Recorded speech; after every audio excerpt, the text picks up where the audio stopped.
chest. Recently I've been feeling so quite distressed. Hope this is nothing, 'cause that's what I'd say on the phone. Never thought I'd be feeling so all alone. Truth is I miss those summer days. Oh, the good old days. Oh, the good old days. Truth is I miss those summer days. Oh, the good old days.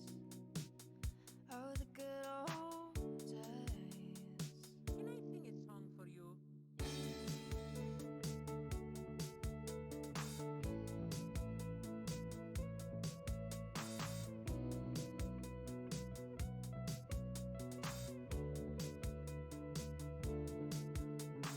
Damn, it's a Tuesday and I almost died. What the heck? Can't even find a second to catch my breath. Truth is I miss those summer days. Oh, the good old days. Oh, the good old days. Truth is I miss those summer days. Oh, the good old days. Oh, the good old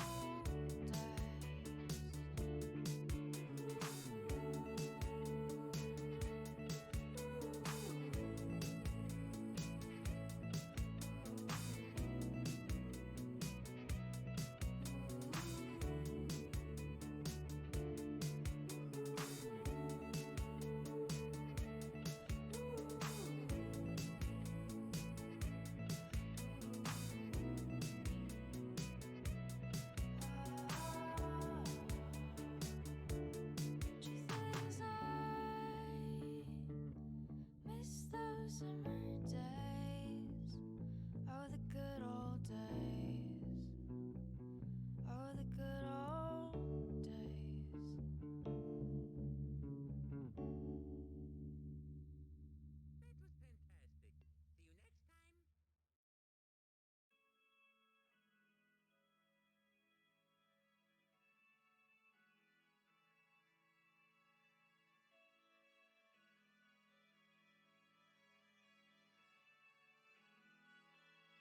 See you next time.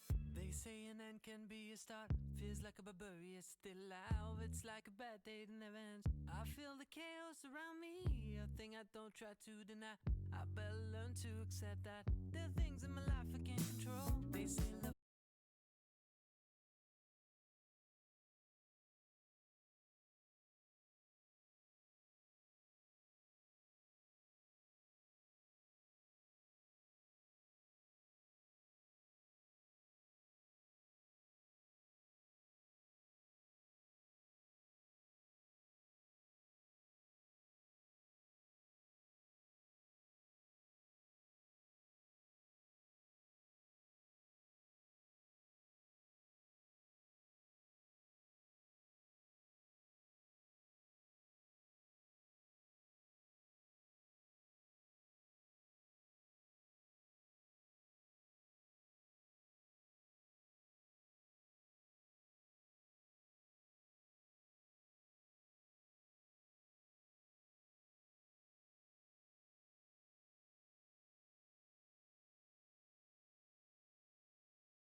ひらめきは切な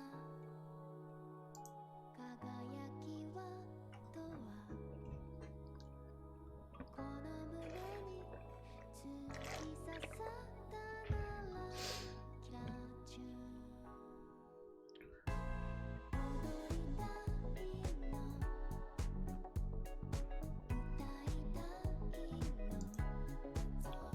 のすれ違って振り返ったならそれはキラチュー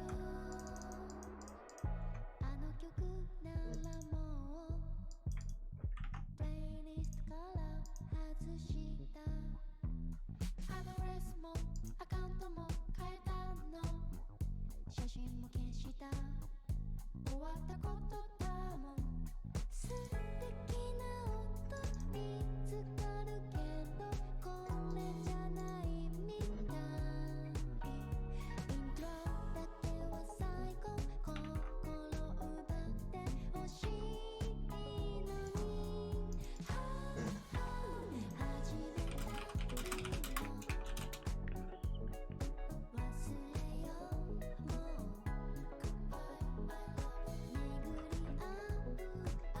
しい恋はラジオ踊りた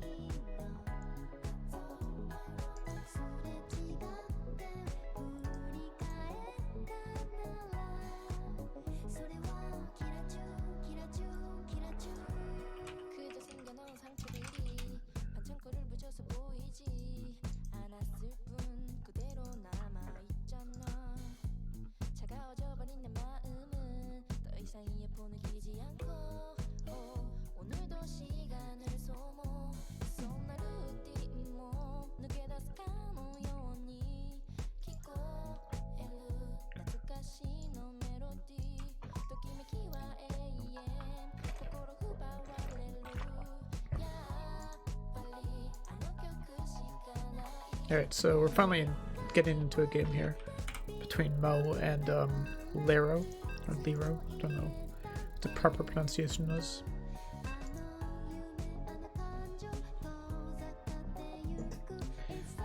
So it's currently 1-0 for Lero.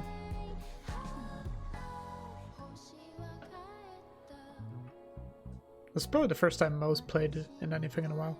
Mo's a person I know personally quite well.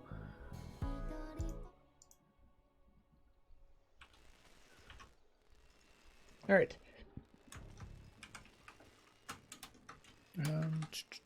Oops. So, spawning up here in the top left, we have in a red. It's a Terran player, Lero.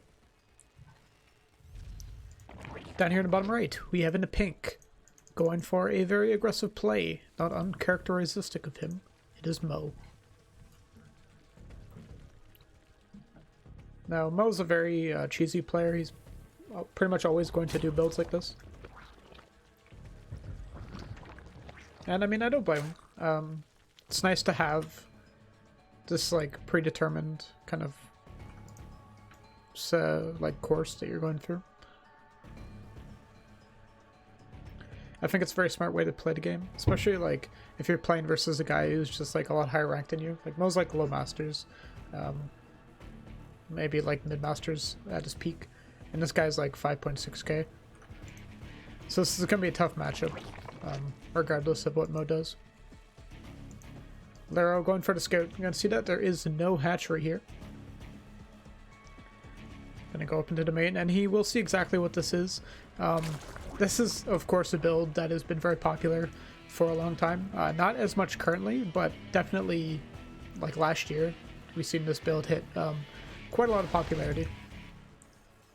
And Lero going for a very safe opening versus this getting the second gas. He'll be able to get up a factory very quickly and get out a siege tank or a banshee very early, depending on how he decides to hold this. Normally you'll see people get up a bunker and then get out a quick siege tank.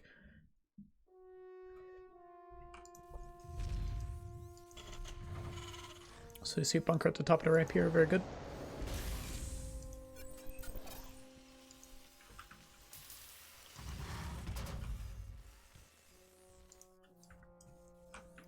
And I respect Lyra's decision here to actually just go like full defensive here.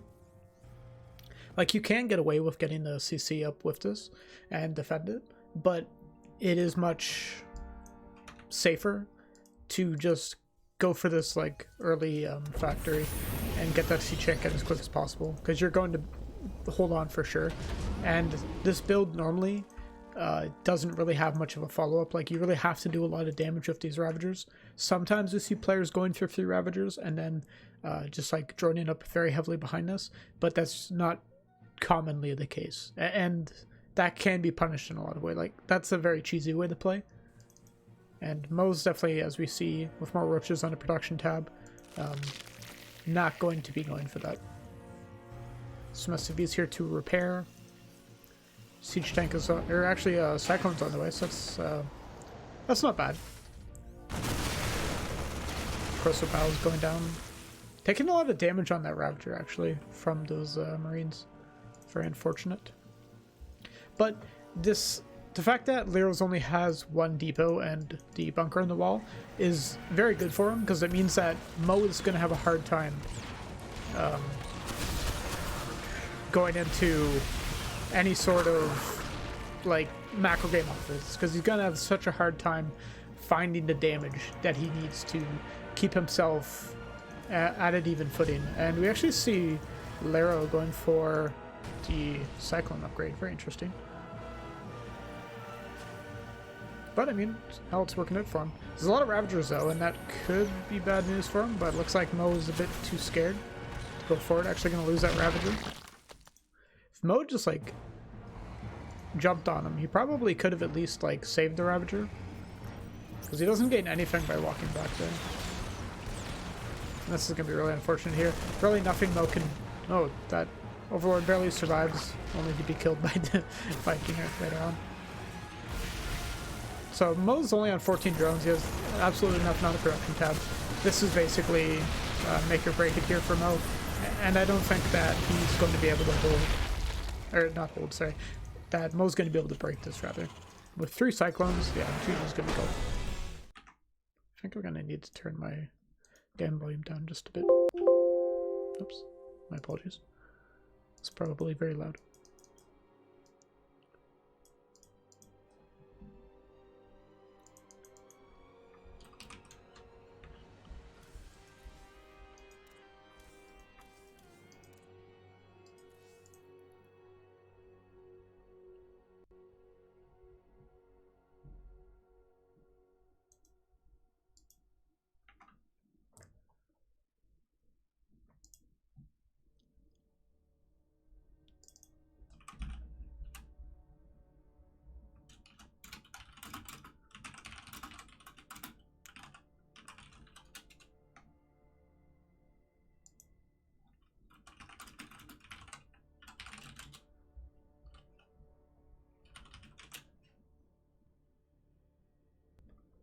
Just gonna be waiting a minute here to find their next game.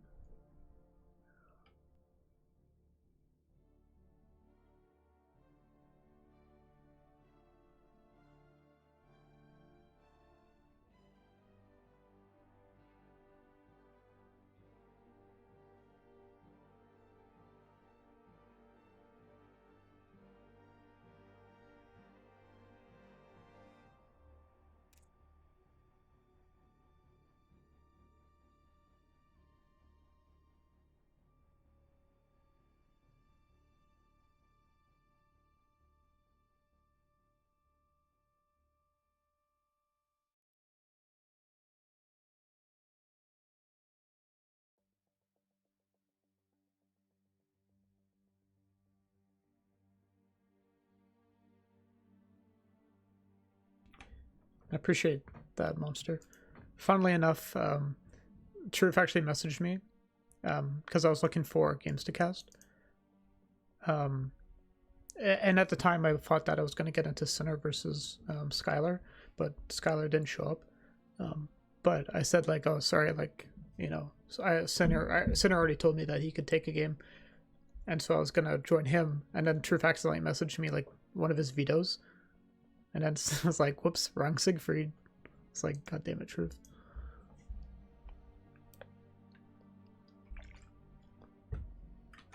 Every day, my life is a living hell.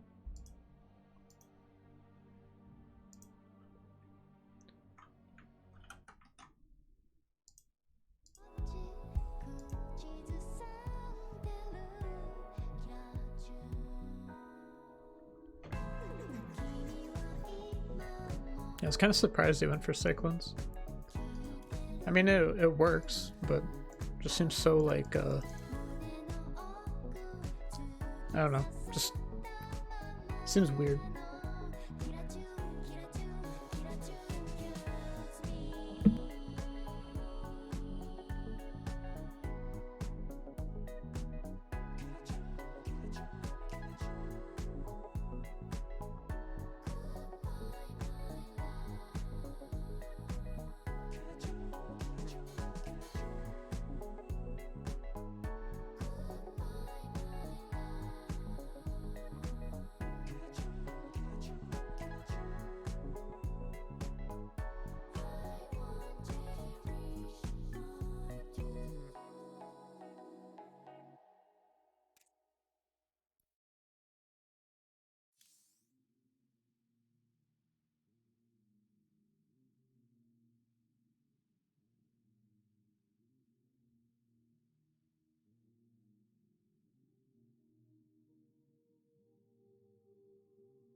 Blackie went and caught a body. Young 6 dogs, 19 in a Rari. Skirt up real fast, put a bag in a car seat. Pulled up to the function, no I cannot function. With it look spooky, glowing like a pumpkin. Young 6 dogs, 19 in a Rari. Skirt up real fast, put a bag in a car seat. Pulled up to the function, no I cannot function. With it look spooky, glowing like a pumpkin. All this money falling, watch it drop like autumn. Ain't no other option, stunt like a problem. Let them tell you different, we shine cause we different. On my grind like kickflip, get it in an instant. Count the money, bill flip, burn it like it's incense. Louis V's big print, on a scale of 1 to 10. I'm a 6, where you been? Getting bread with my friends. In a Benz is on her lens. Young 6 dogs, 19 in a Rari. Skirt up real fast, put a bag in a car seat. Pulled up to the function, no I cannot function. With it look spooky, glowing like a pumpkin. Young 6 dogs, 19 in a Rari. Skirt up real fast, put a bag in a car seat. Pulled up to the function, no I cannot function. With it look spooky, glowing like a pumpkin.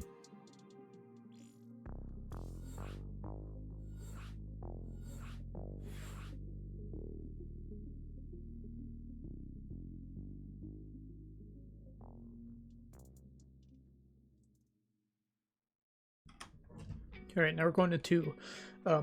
Ours versus Hukuru.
Alright, match is starting soon.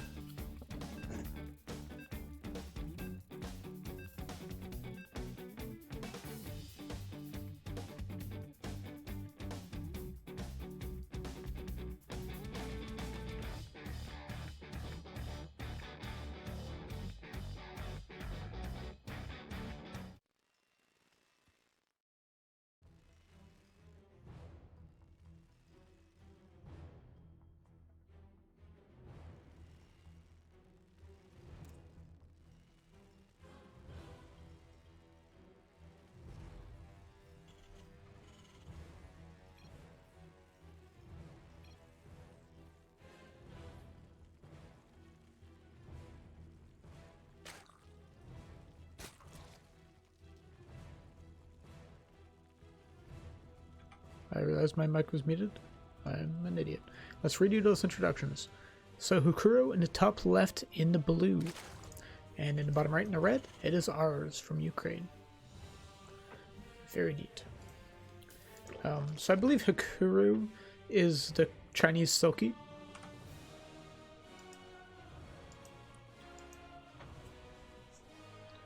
They're having a bit of a discussion about what server to play on. I feel bad because ours is from Ukraine and Hukuro being from China. They just have to play on, I think this is, yeah, Central US. So not great conditions for either of these players, unfortunately.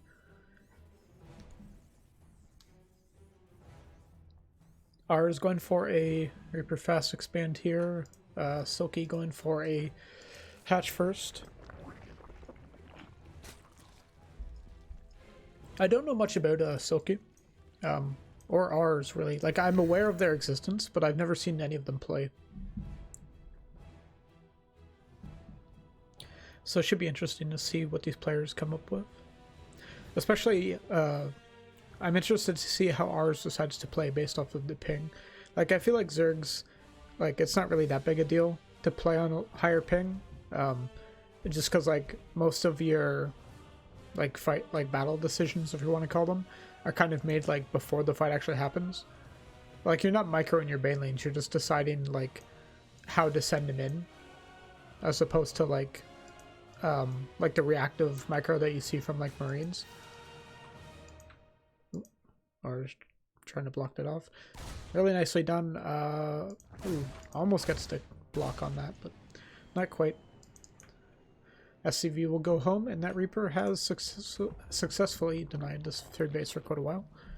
Pretty annoying here if you are ours. Or, sorry, if you are Silky. Though, Creep Timber is going down pretty easily here. That's kind of a trade-off when you do stuff like this. Like, it's really nice, in a way, because ours was able to deny this third base for quite a while. But ideally, I think you want to kill that drone. And then have that Reaper kind of like around this area, because you deny so much more. Like, his Reaper has to stay there if he wants to continue denying that. And in the meantime, we see these Zerglings are heading across the map. If he was able to keep this Reaper here, he keeps this Reaper, he gets complete vision of what's going on, and he's able to cancel Creep Timbers. Looks like he might be able to get that drone. Oh my god, the cancel, and he gets that. Oh my god, if he had placed that grenade right there, he could have killed that drone. But really, really creative saving of that drone, but I'm not sure the resources lost was worth it. So my apologies.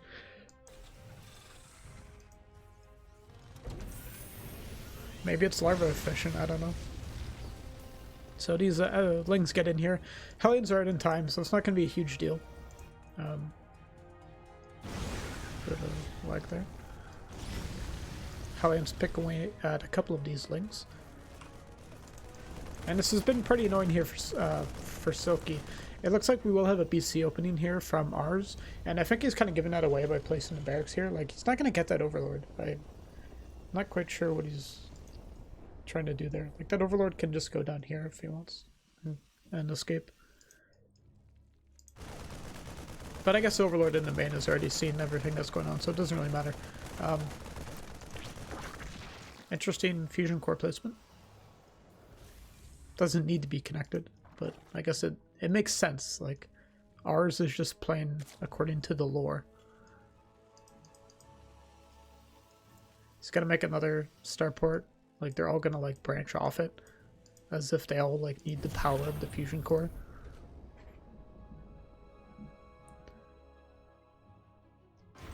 These 6 Hellions are gonna head out.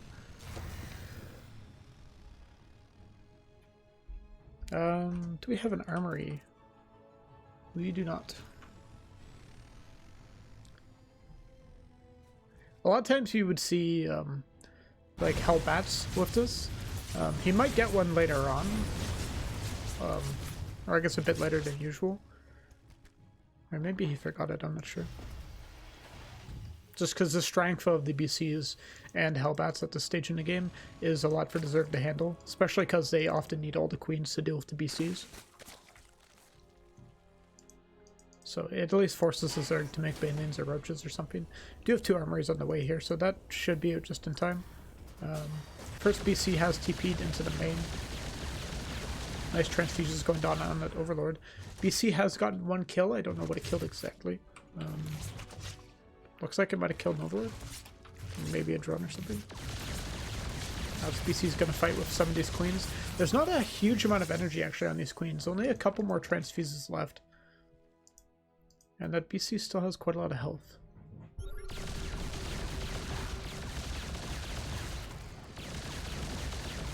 Denying some creep spread here from the Zerg.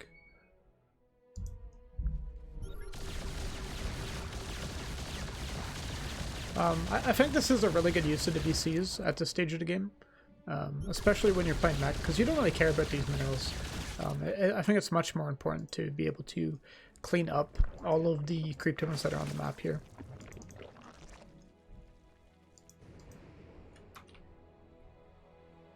Because really, like, your limiting factor here is obviously your gas, because you don't, like, no one really wants to be making Hellions and crap.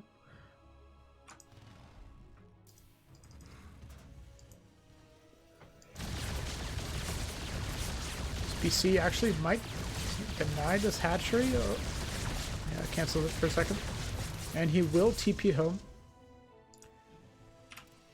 And he's only stayed on 1 BC, going into some Hellion Cyclone behind us.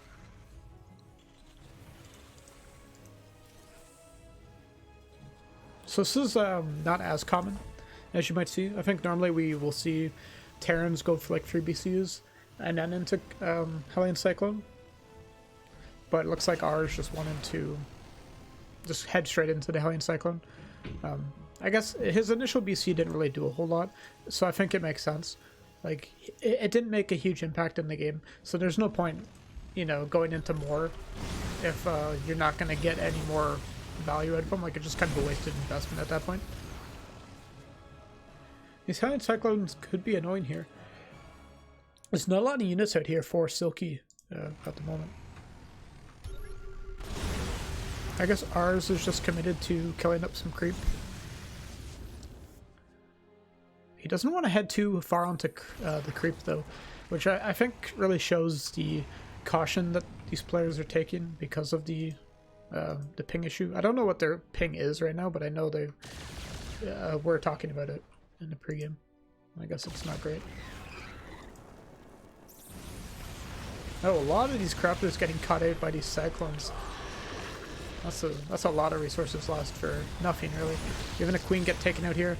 This base can definitely go down if all these cyclones use their lock-ons on it. And I don't think Silky's really in a position to defend this. It's going to need a lot of transfuses going down very quickly. A lot of them do go down, and they will just save it. So a lot of transfuse energy going down on that. And ours has luckily not really lost much. He's actually going to get supply blocked here. Really needs some depots. Liberators going into the natural and the third base. The good old shift-click Liberator. It's the hardest micro technique that Terrans have at their disposal. I don't know what happened to that second one. I think I got picked off really quick. 7 drones from that one Liberator, so it's actually pretty efficient. And it is keeping Silky kind of distracted as he goes to take his 4th base. Silky is going to try to push out on the map here. We haven't really seen ours transfer into like later game tech just yet. I think he's going to have a bit of a tough time versus all the corruptors. It's a bit hard to transition into Mass Lib at this point.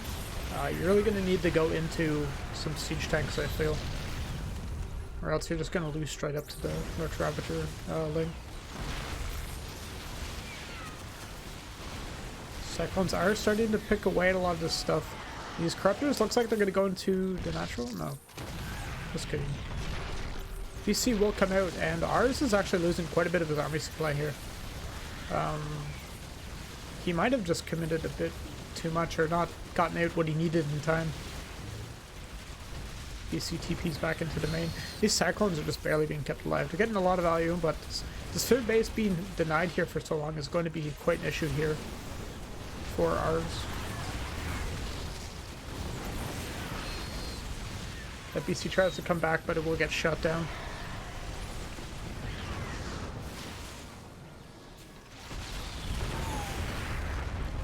And Siege Check on the high ground, a bit too exposed, unfortunately. Will get picked off quite easily. And just more and more units on the production tab here from Silky. He's not content to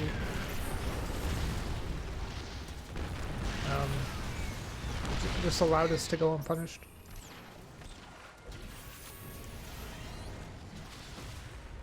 And I think this is a good example of what can happen if you're going for BC mech.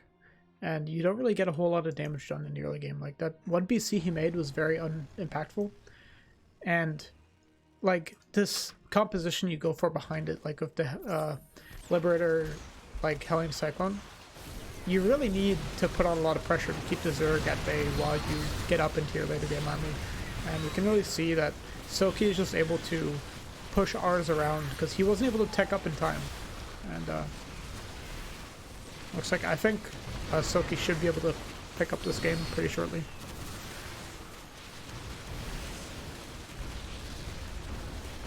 Not even enough minerals to repair that planetary. It's going to go down. Ours is on 2 bases. Queens have marched all the way across the map. A lot of siege tanks here, but I don't think it's going to be enough. Even if Silky loses all this, like, he's still in the flank position. Third base has been re-established here from ours, though.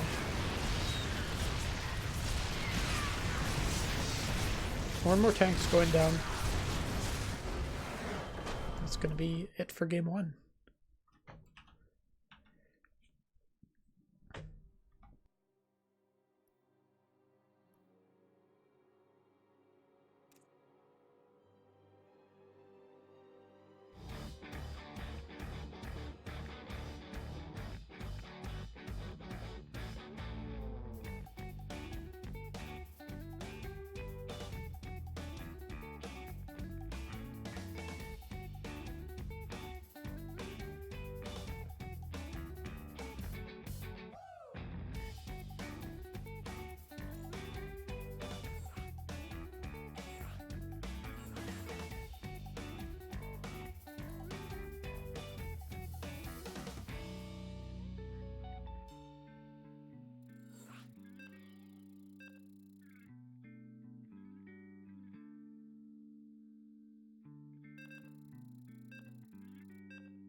Alright, so we're loaded into our second set. So down here in the bottom right of Nightshade, we have ours. And up in the top of the left, we have in the blue, it is Silky.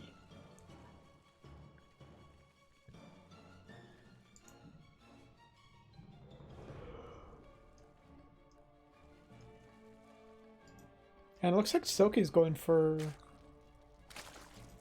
No, I'm just an idiot. I was like, he has a whole bunch of larvae, why isn't he spending it? And I'm like, oh, he's supply blocked.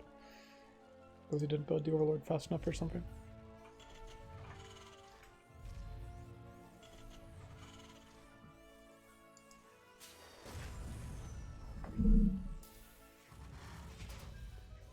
Another hatch first here from Silky. And another Reaper fast expand here from ours. Not too surprising.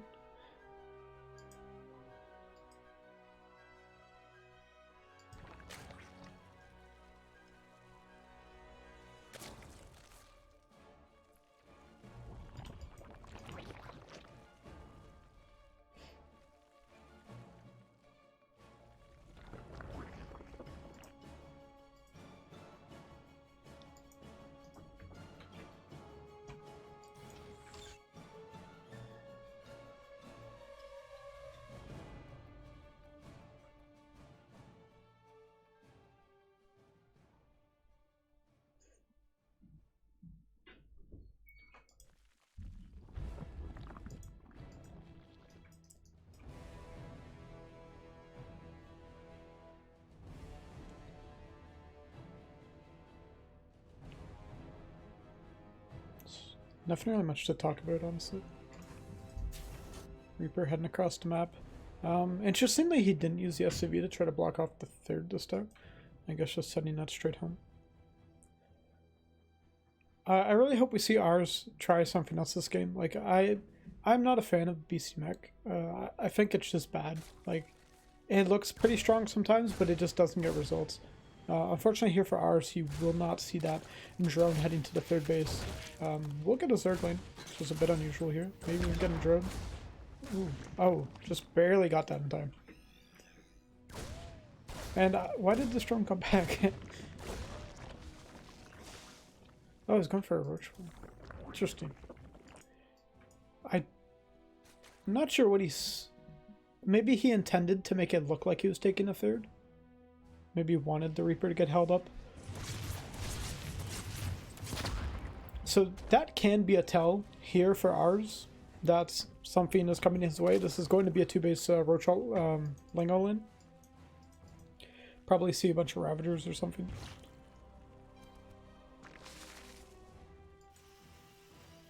And ours is going to need to get out a Siege Tank or a Banshee as soon as possible. I don't know what he's going to go for exactly here. If he's going for BC Mech again, we'll have to see. If he is going for BCs, then this build is extremely powerful versus it. Looks like he will scan that Roach Warren, so he should know exactly what's coming his way. And you do see the swap here. Tech Lab on the factory. With the Tech Lab on the starport as well, so he's probably going to get out a Banshee and a tank. And a bunker here, a couple bunkers even. So he's going to be probably perfectly fine versus this. And this is a pretty powerful all-in from the Zerg, but as the name would suggest, it is an all-in.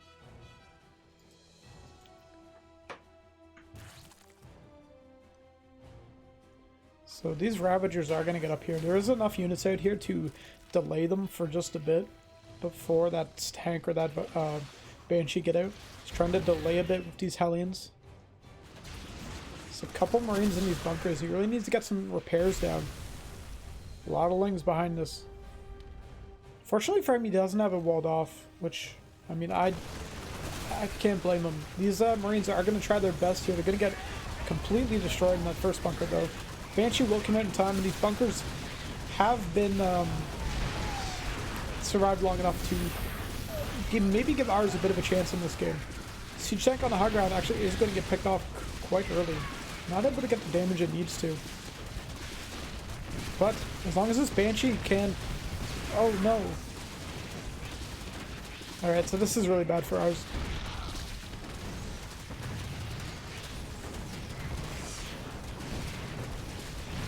I think this is just going to be it. This is a pretty well executed all in here from Hukuru. I don't think ours had the quickest response to it. And I think... Okay. Very, very epic.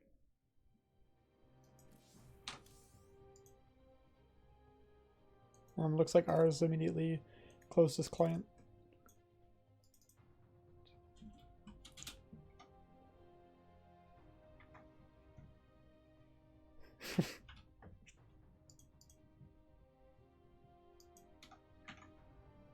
Alright, let's see who we can get into next.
Alright, so we're going to be getting into our next match here. It's going to be Marsman versus Silky.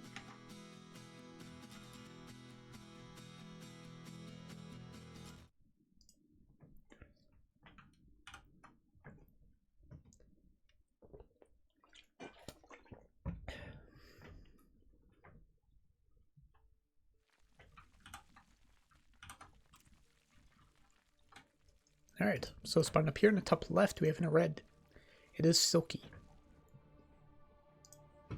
And bottom right, in the blue, playing for Black Knight, it is Marsman.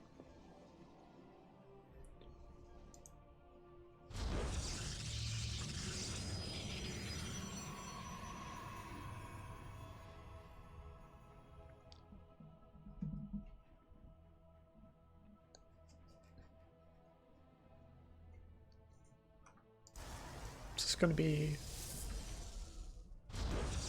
Alright, so just a gateway expand, it looks like.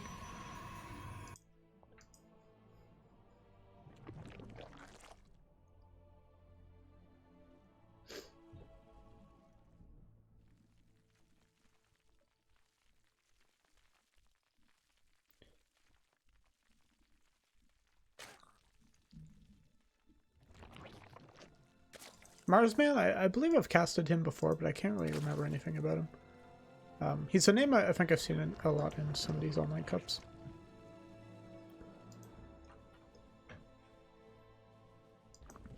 We'll have to see how Silky decides to play versus Marsman here.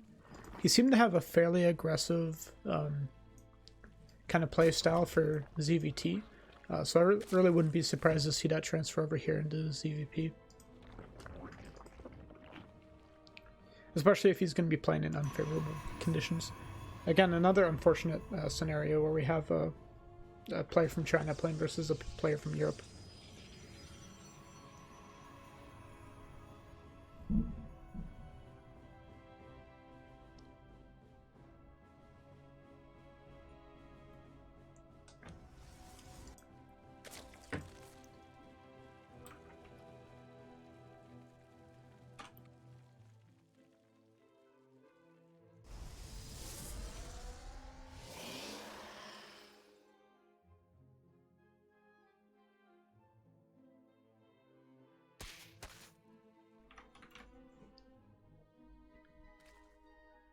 Alright, first Adept is coming out here. We have a Robo coming out right away, so interesting to see that. I feel like we've been seeing Stargate play more commonly in ZVP, but I haven't really watched a whole lot of games on the latest patch of ZVP. Except for Homestar Cup, I mean, there's not really a lot to watch.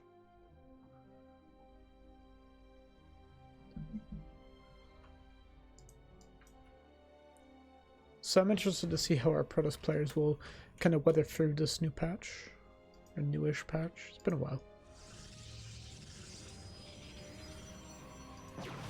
Couple of gateways coming up here. I think that's fairly normal. Not a lot of gas speed mine though, so this could be a Zealot all-in.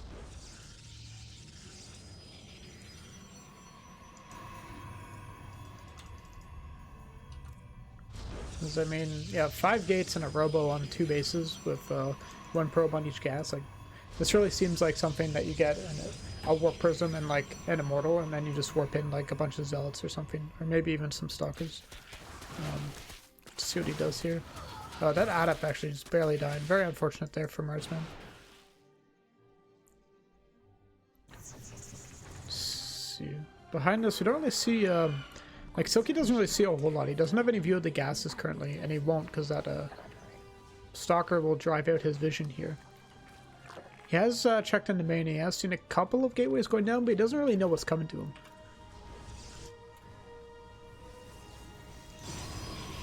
So we'll have to see how this all-in goes.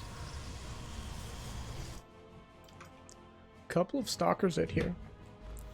I'm surprised to see, like, no Twilight with this to get like Charge or Blink or something. It's just gonna be like mass gateway units. This seems really for lack of a better term, not good. But then again, I don't know a whole lot about CVP. A lot of Lings out here. We do have a Warp Prism and Micro, but this Queen's being targeted onto the Warp Prism. Actually going to kill it right away. And that's going to hamper any ability to reinforce here from Marsman. Another Warp Prism is on the way, but his mining is really not enough that he can just replace that and move on. And I think that's it for that, whatever that was. He's going to have to go home. Like, he just can't continue that.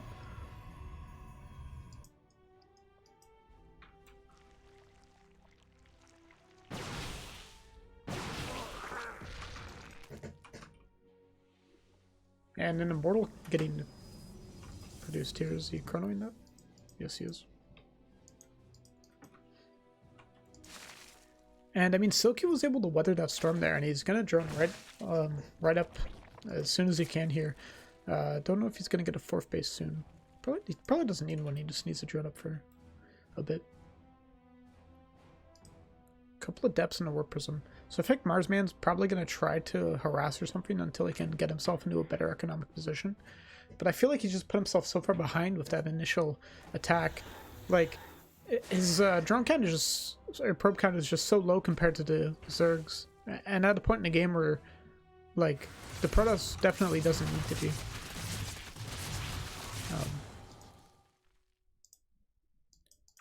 These Lings are going to be super annoying here too if they decide to come in and attack.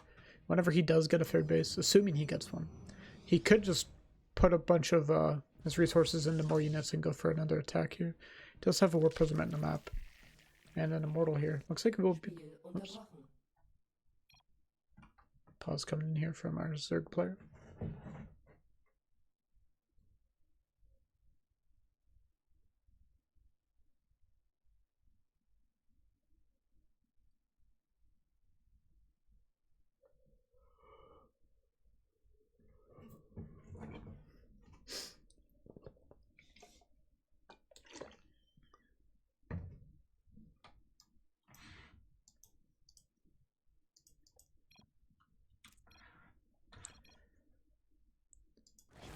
Alright, so I don't know what that was about, but we're back into it. This is going to be a fairly dedicated attack here. I think Silky has quite a lot of units though, so he should be okay versus this. It'll really come down to how well these force fields turn out. 2 Immortals here is pretty powerful as well. See more Zerglings and Archers in the way. He does see this attack here. And he does have to potentially hit a wrap around this and get a pretty big surround. Let's see how this engages. A couple force fields going down, getting some key surrounds here. Zerglings are going to come in from the back though, and they're going to hit a lot of these Stalkers. And a lot of these sentries are going to go down to these Zerglings too. And with that Zergling flank, I don't really think that Marsman is going to have enough here to crack Silky's defenses. And GG's going to be called. Silky holds that all in, and the second all in. I don't know what they call that. Really powerful game there from Silky.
Alright. Game number 2 on Nightshade. Got in the bottom right. In the red, our Zerg player from China. It is Silky. And top left in the blue, it is our Protoss player from Black Knight Gaming. Also, I think he's Dutch. It is Marsman.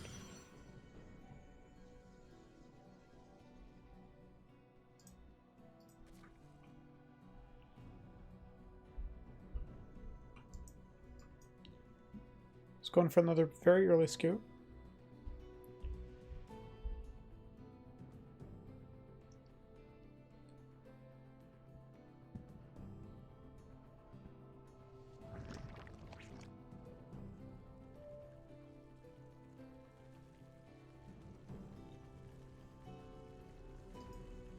So it looks like Marsman is, whoops, sorry about that. Accidentally bumped my mic. Looks like Marsman is a bit of a cheesy player. Like, that build in the last game was pretty wonky. I think that's definitely a build that he does to catch people off guard. Like, I don't think that's, like, necessarily an optimal build.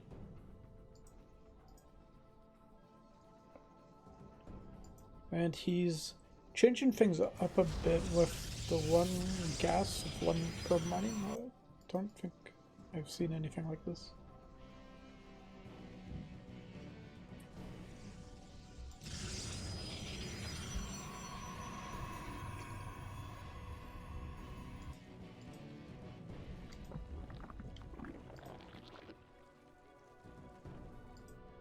Silky going up to third base is fairly quickly in this game too.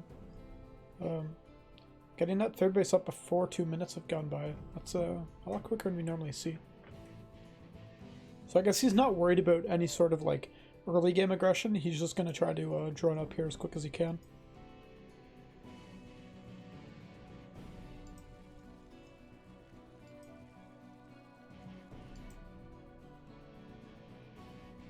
This is a pretty long map too, so I think it's not a great map for early game aggression. You do see another robo coming out. So this could be a similar build to last game. Especially because of how quickly this is. Roach Ward on the way though for Silky.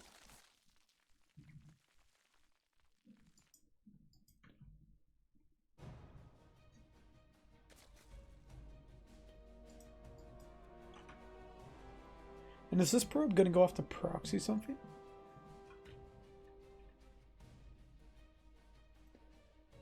Let's find out. This looks like a proxy location. Because I don't really see any other reason for this probe to go here. Adept getting killed at the natural. Very unfortunate for Marsman, actually. But this game actually looks like Soki is going to be the one putting on some pressure here. It's going to be going off with 21 drones.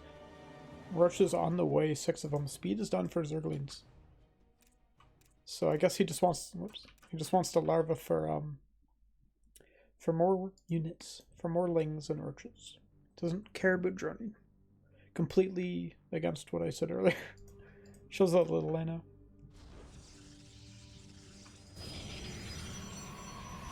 And that probe actually came back or died. I don't know what happened. Might have died. That's a lot of units here from Silky. I don't know if our Protoss player is going to have enough to hold on. He has a couple of shield batteries here and some sentries, so those will be able to delay for a bit. But this is a pretty strong Zerg army here. Oh, some of the Lings actually getting into the main base, and they're going to go to town on some of these units. That's a lot of shield battery energy that's going to be drained because those Zerglings got in. Those really didn't need to go in, or rather, there was no reason that they should have gone in. But two Immortals here are going to pump out quite a lot of damage onto these Zerg units. And 2 more shield batteries are here just in time. I think Marsman is going to hold this. Especially since it's just more Lings on the way. But with 3 hatcheries behind this, Silky can drone up behind this, and if he's lucky, he can get himself into a good position. It really comes down to how well Silky can use these units to keep his opponent at bay. Like, he really can't afford to lose any of these units that he has now, because he spent so much money on them. And if he wants to get into anything close to an even game here, he's going to need to drone up quite a lot. And he's actually hit a big supply block here, so fortunate for Silky. Do have a Warp Prism heading across the map now. Couple of Immortals in it. Luckily, we do have enough units that should be able to hold it off. These Lings can just follow the Warp Prism around.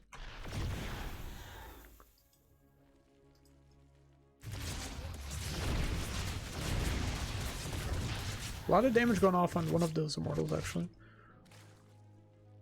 Not a lot done from that. A lot of Lings on the way, though. Silky actually almost going to get supply blocked again. He spent all of his money just on more units. I'm not sure if he's just going to try to do another all-in here, or if he's going to try to hold whatever aggression comes into Marsman, because it does look like Marsman is just gearing up to attack off of 2 bases here. I don't think Marsman wants to let Silky get back into this game. He doesn't want to play a long game. So it looks like he's just going to try to attack him early on here, and this actually might turn out to be a really good call here from Silky. Just getting a bunch of units out here. If he can hold off this attack and kill all these units, he'll get himself so much space in this game for him to drone and tech up that it'll be worth this huge investment into units. And we have quite a lot of Lings. Are they going to go for a counterattack, or is he going to go for a flank? I think he needs to defend here. Like, there's no way that he goes for a counterattack. Huge run by of Lings. Some force fields do get down, but is it going to be enough? This huge wall of Lings is going to flow in here. It's a lot of units there from Marsman. I'm not sure if Silky has enough to hold on. Some of these units are going to go down. Reinforcements are coming up, and it looks like the bulk of the Lings have been killed. Marsman going to game number 2.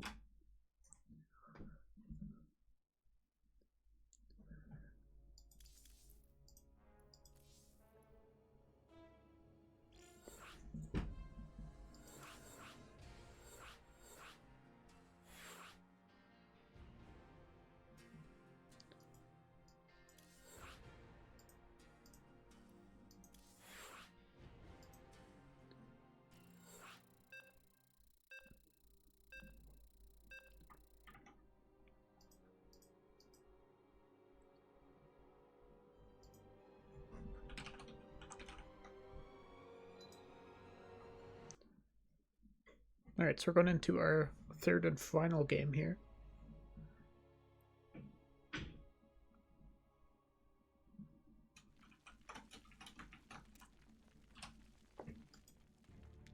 So, spawning down here in the bottom right, we have a red. It is our Zerg player from China.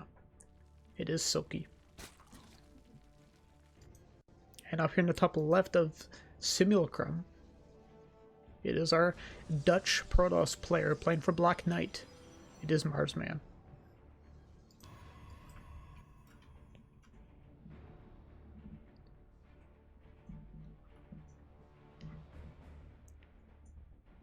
I'm interested to see how this one's going to turn out. Will Marsman do another all-in? Will Silky do another all-in?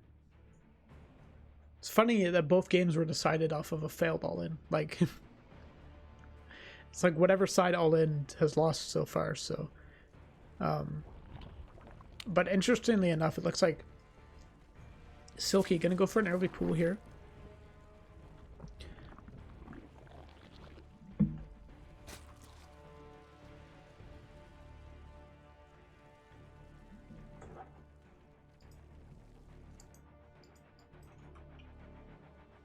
Maybe expecting some aggression out of his opponent here.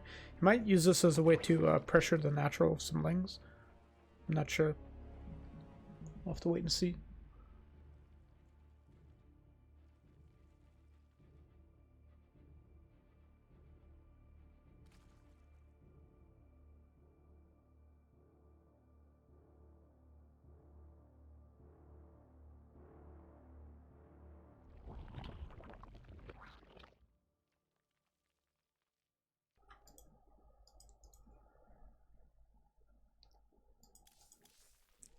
But Marsman in all these games has been walling off with the natural, so I really don't think it's really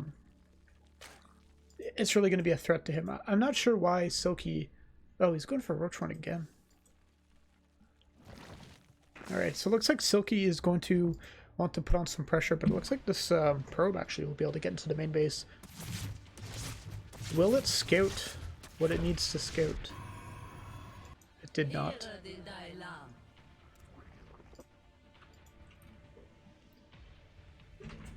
So Marsman is in the dark for now.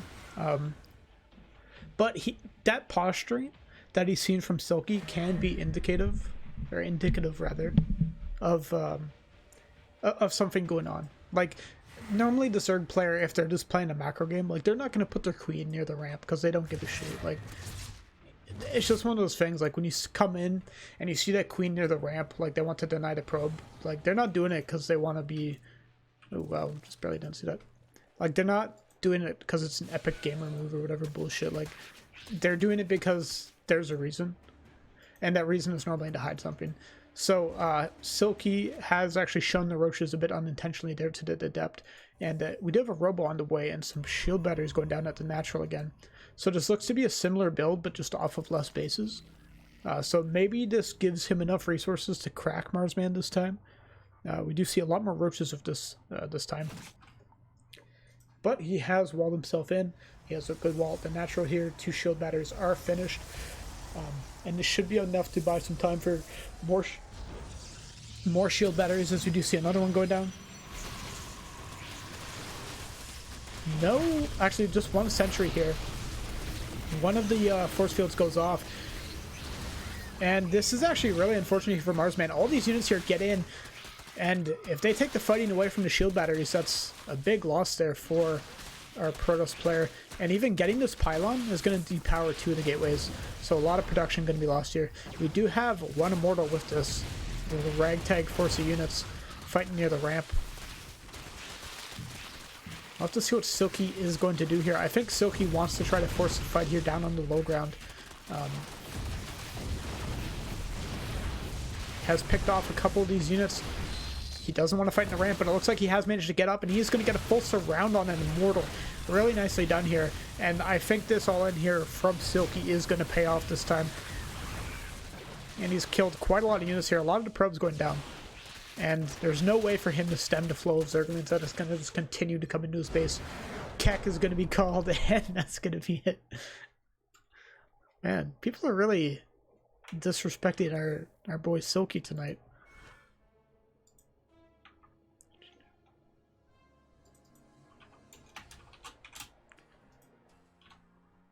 Oops.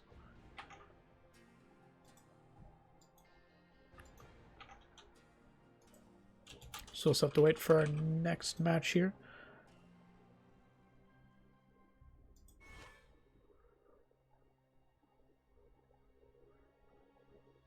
So it looks like Eric.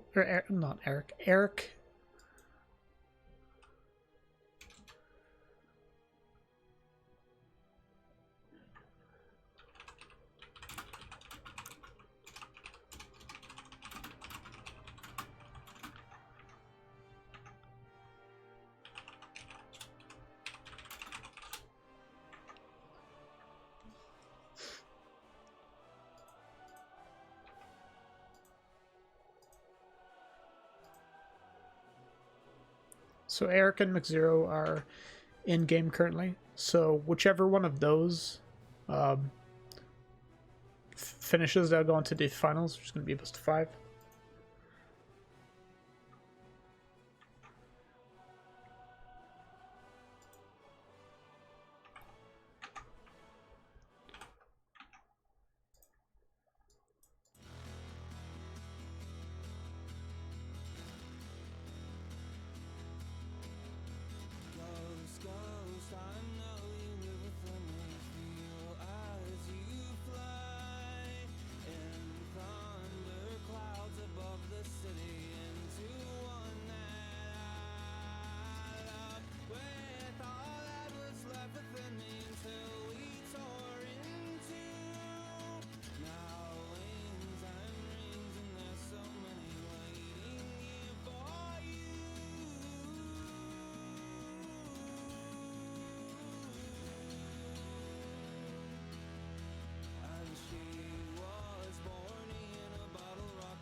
I just realized my mic was muted. I'm really bad at that. I guess I didn't really say anything other than like, here's Eric, here's McZero.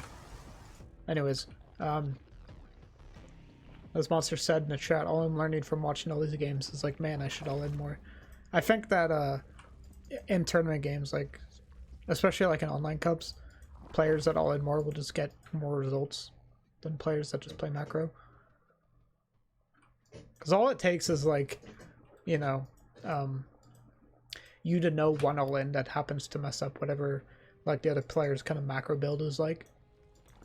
Because in the best of series, like, unless you already know the response, like, you're not gonna learn it, you know, or at least very few players will.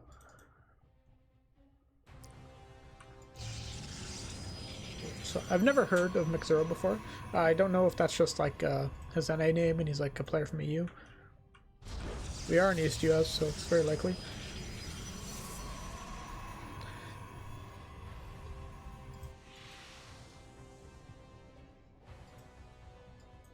And Eric going over here with a little Zergling attack. There's a Zealot on the wall, so these Zerglings are just going to be annoying. And pick at the shields of this gateway. They might get some damage done, but an Adept will come in very shortly here. So no real damage done. Meanwhile, Probe actually gets into the main base. Doesn't really see much. Didn't see behind the mineral lines at all, which is unfortunate. He might have wanted to move command that back there, just to see what's going up, or what's going on, rather. Just never know. Stargate on the way here for a Protoss player. Not too uncommon.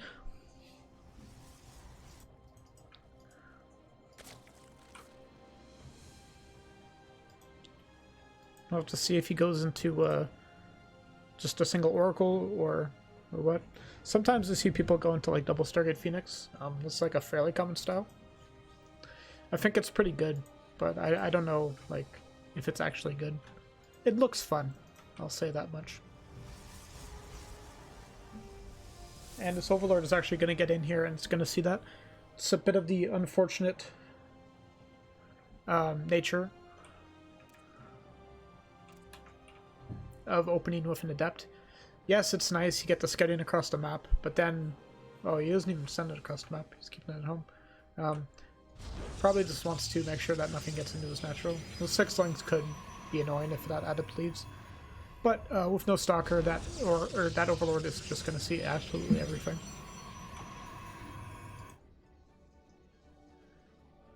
We have an Oracle being built here.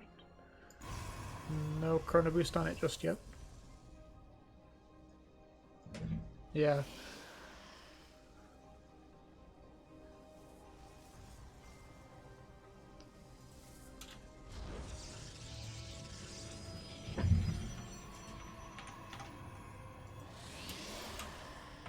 Whoops. I just wanted to close that. Fucking idiot. Anyways, Robo coming up behind us. I wonder why is this Adept patrolling here? Is he worried about like a Nidus or something?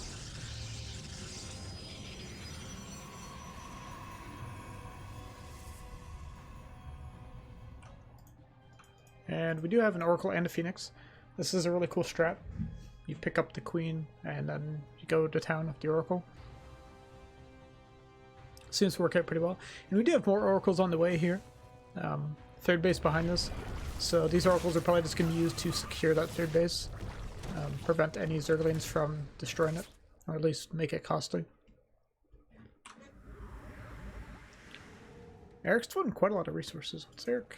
What are you up to, Eric? More drones on the way.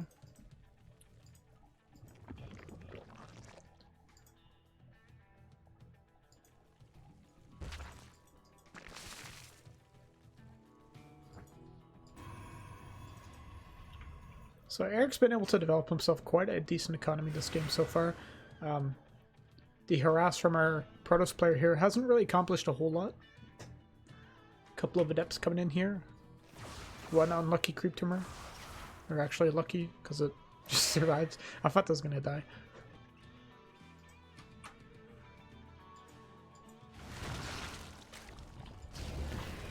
Now we got 3 oracles coming into the main. They could actually target down that spore if they wanted to, but I guess they just want to use the energy on the drones instead. They don't get a whole lot of drones overall. I believe just 3 or 4 of them went down. I don't know how many kills the other oracle had. Meanwhile, this adept getting cleaned up. Things not going very well for McZero in this game, I feel.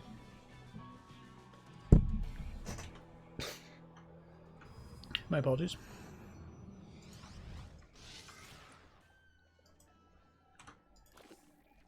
And Eric has been pretty comfy.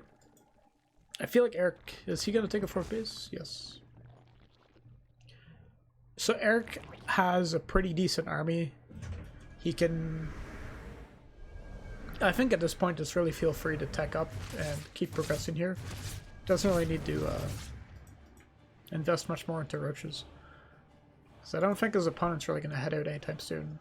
He just doesn't have a big army. He's committed quite a lot of his resources early on into defense and to harassment.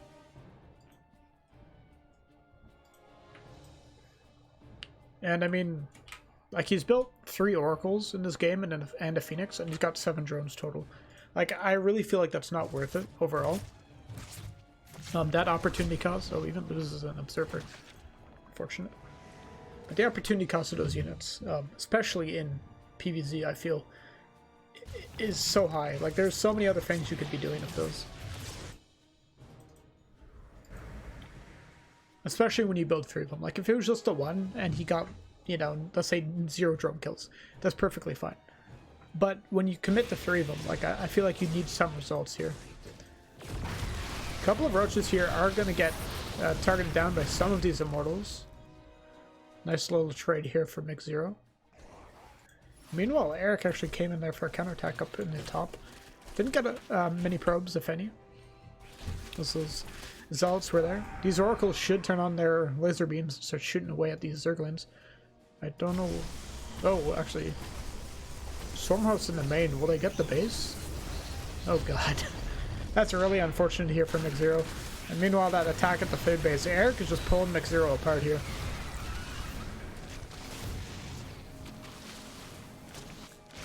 Roaches at the natural, unpowering all of this stuff here. Really unfortunate. Eric's multitasking here has just been very strong. And McZero, unfortunately, didn't have the units where they needed to be. No pylon up in just yet here at the natural, so everything's just going to be so far delayed. You can see, just like looking at McZero's money here, that it's kind of in shambles, really. This swarm host is going to come in here. They're not going to get a whole lot done as there is enough Archons here and Guardian Shield. Yeah, I don't think those swarm hosts even got 1 unit there. But meanwhile, we do have roaches at the natural, and these roaches are getting a lot of probe kills. Seen 28 probes go down this game so far.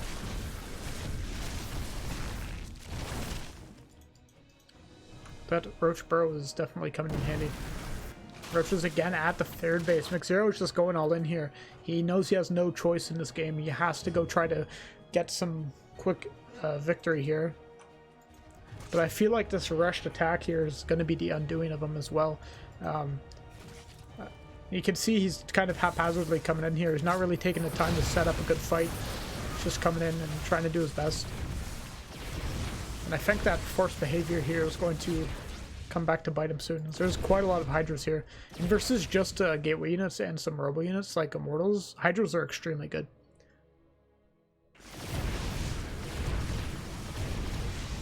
Meanwhile, these roaches at the 3rd and natural are yet to be cleaned up. They're getting a lot of drone kills. That 3rd base is going to go down as well. Meanwhile, big fight here, and GG's going to get called. McZero realizing that, oh, he just got outmaneuvered there by Eric. Really clean game.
Alright. So, this time I remembered to unmute myself. Down here in the bottom right, we have in the red, it is Mix Zero. And up here in the top left, in the blue, it is Eric.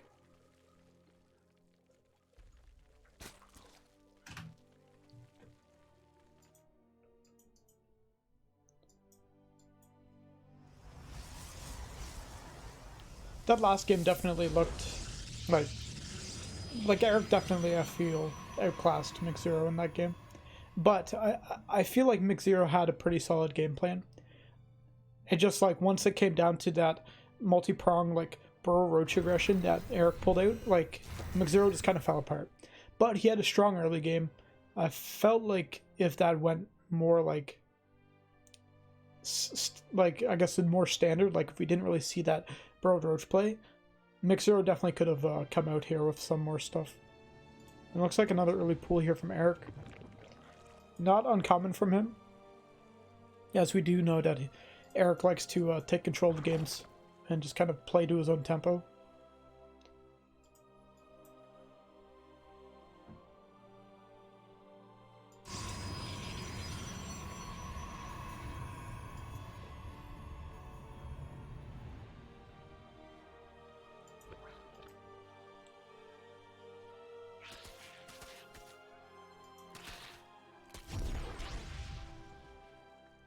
And it does force the Protoss player to make a Zealot, which is something that I think, like, most Protoss players definitely don't want to make. It's such a waste of resources.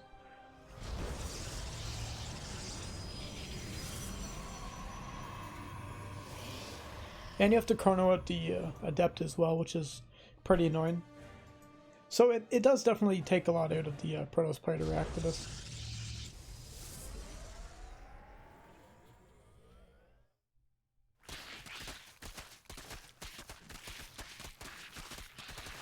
So first Adept will come out.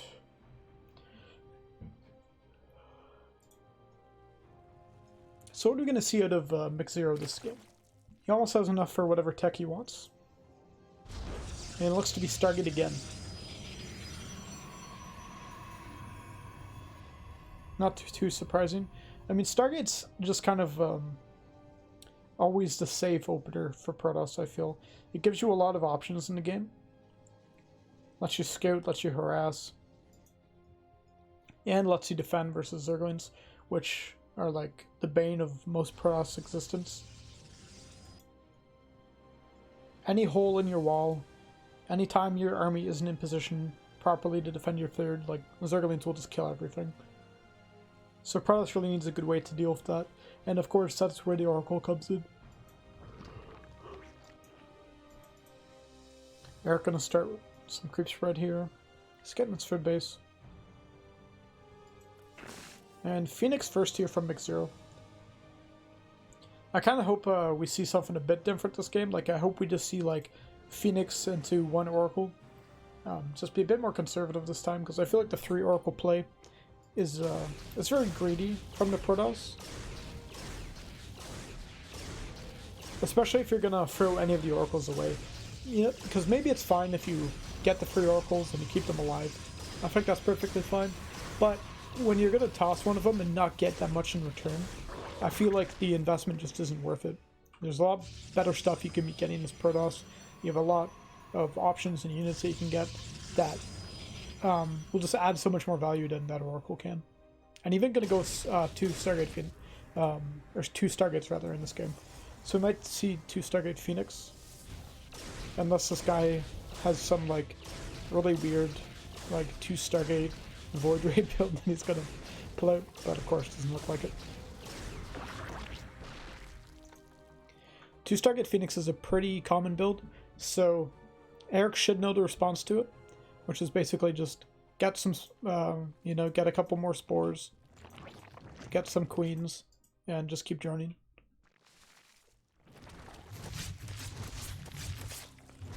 A lot of queens down there at the 3rd base are going to push that away. Ritual coming up here and the Evo Chamber.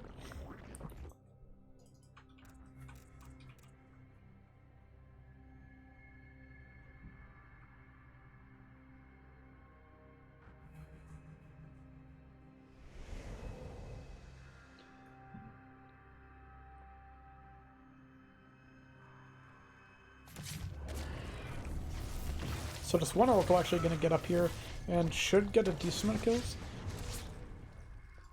His Oracle control looks a bit wonky to me. I know there has been a bug recently with the Oracles. I'm not sure if that's what's causing the issues. Like maybe, I don't know if the Oracles are like messed up in how you control them now, but that could explain why his control seems a bit weird. Club of Adept's going to shit into the middle of the map here. They will just barely clear the path for these Phoenix to go through.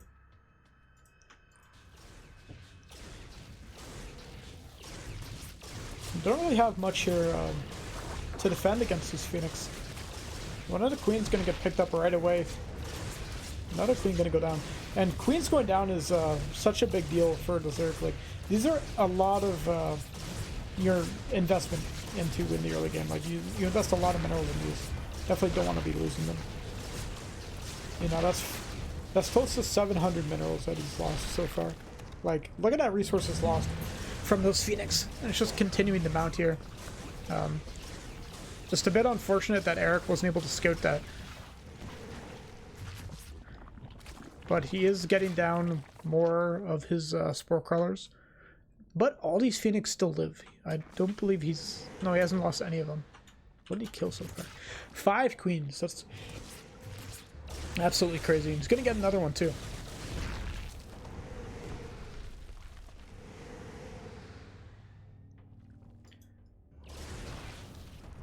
I don't know what he killed there.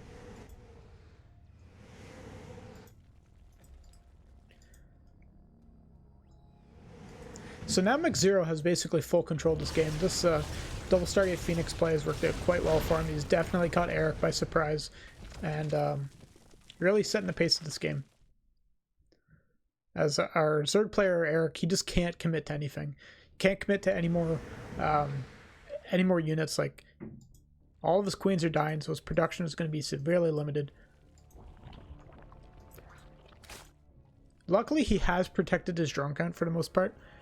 He's really heavily supply blocked here, actually. He's going for a Nidus Swarm Host, which I feel like is going to be hard to pull off. If McZero can just kill all the Overlords on his side of the map, like, there's really not much that Eric can hope to accomplish. If he can't get the Niduses off, you know, what is he going to do? Does have Overlord speed, but just to get vision, like, that's going to be super costly.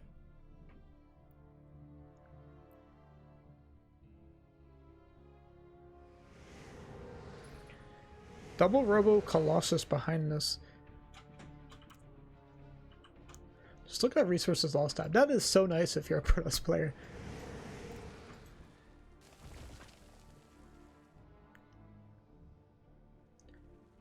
And behind us, McZero just setting up everything.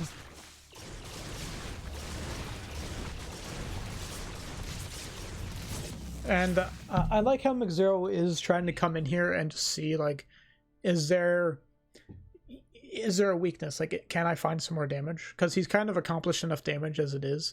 So I feel like he definitely is justified to potentially be a bit... That's really cool. I love lighting effects.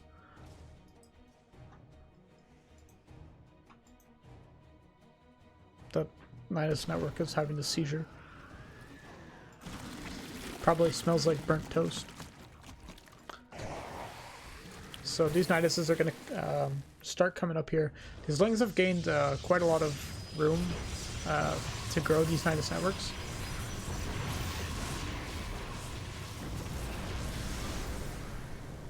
Do look... Like, do these expire? Oh, okay, yeah.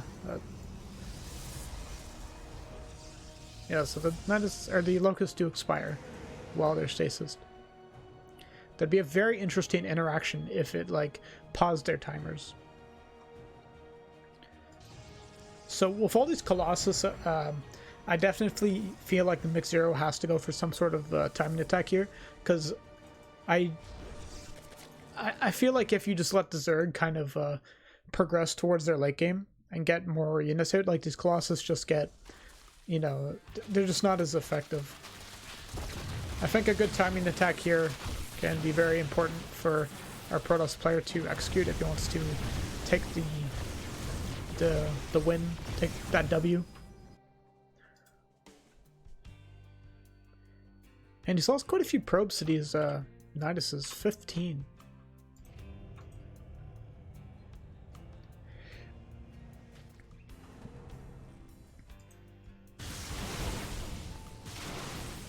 I feel like McZero needs to really just be a bit more active here. Like if he can just keep his Phoenix patrolling the map, like do something about these Niduses. Like he's just staying at home trying to defend them. But if you stay at home and defend versus them, like they're gonna get damage done. Like ideally you want to make it so they just can't go off. You know, like even that is not a great thing to happen. Like that was only one stalker, but you know, this one stalker that didn't need to die. Now Protoss player is approaching max, and it looks like this will be his catalyst to head out across the map. A lot of Colossus. He's actually not getting upgrades anymore. He's only gotten his +1. So this is going to be a very powerful attack, but if this fails, he's going to be in, you know, not a great spot, as his opponent almost has +3 on the way.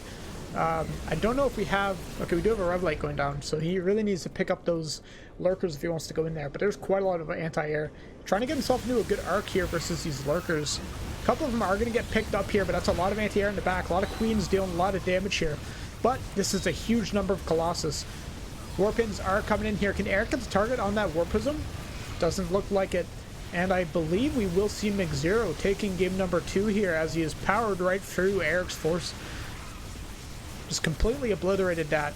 Really well played game from McZero here. Really showcasing just how to get damage done with that 2 Stargate Phoenix. Eric still has a lot of units on the production tab, but it's 35 Roaches versus a metric shit ton of Colossus. And I'm not liking those odds.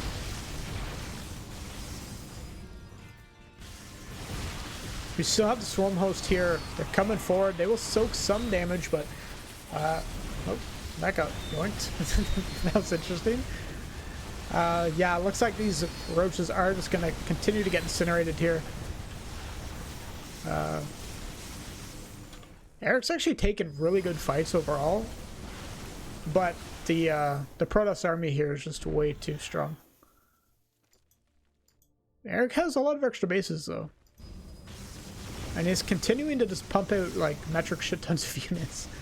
And he does have +3 attack now, I believe. Yes, +3 attack and +2 armor. So his upgrades are actually extremely strong versus the Protoss. But Protoss is only on +1.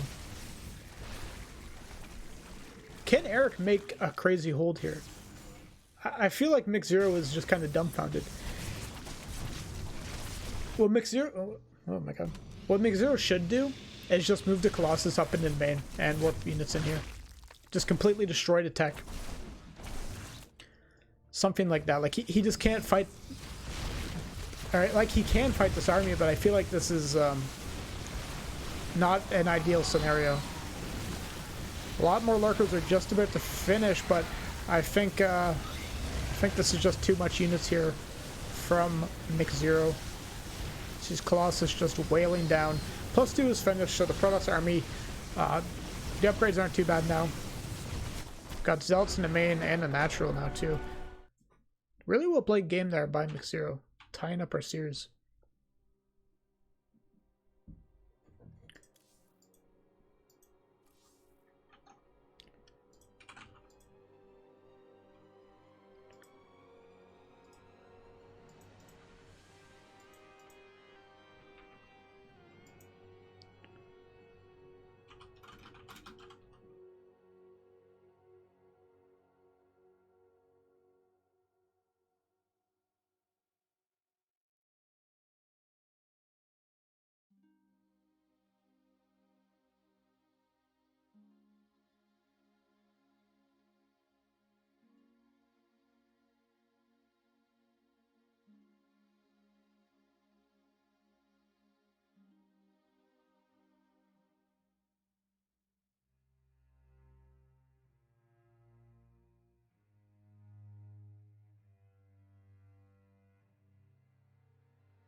All right.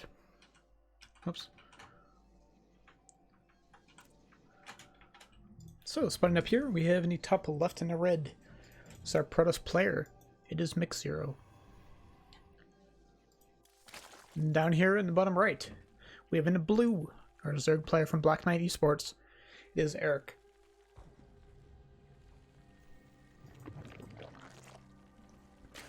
Going for a 14 pool this time. I believe he normally goes for like a, just like a 17 pool or something. I don't think he goes for 14 all the time. Unless I'm just completely ignorant, which is entirely possible.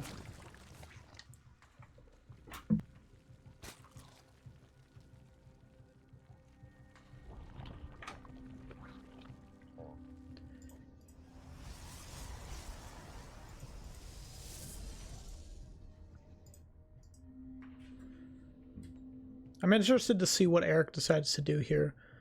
I feel like both these players are capable of playing a longer game, but I feel like from watching that last game, even with the amazing lead that Mix0 was able to get in that early game, he still kind of struggled going into that later game. Like, you could see that he wasn't quite confident. Like, there was a couple times that you really seen him falter.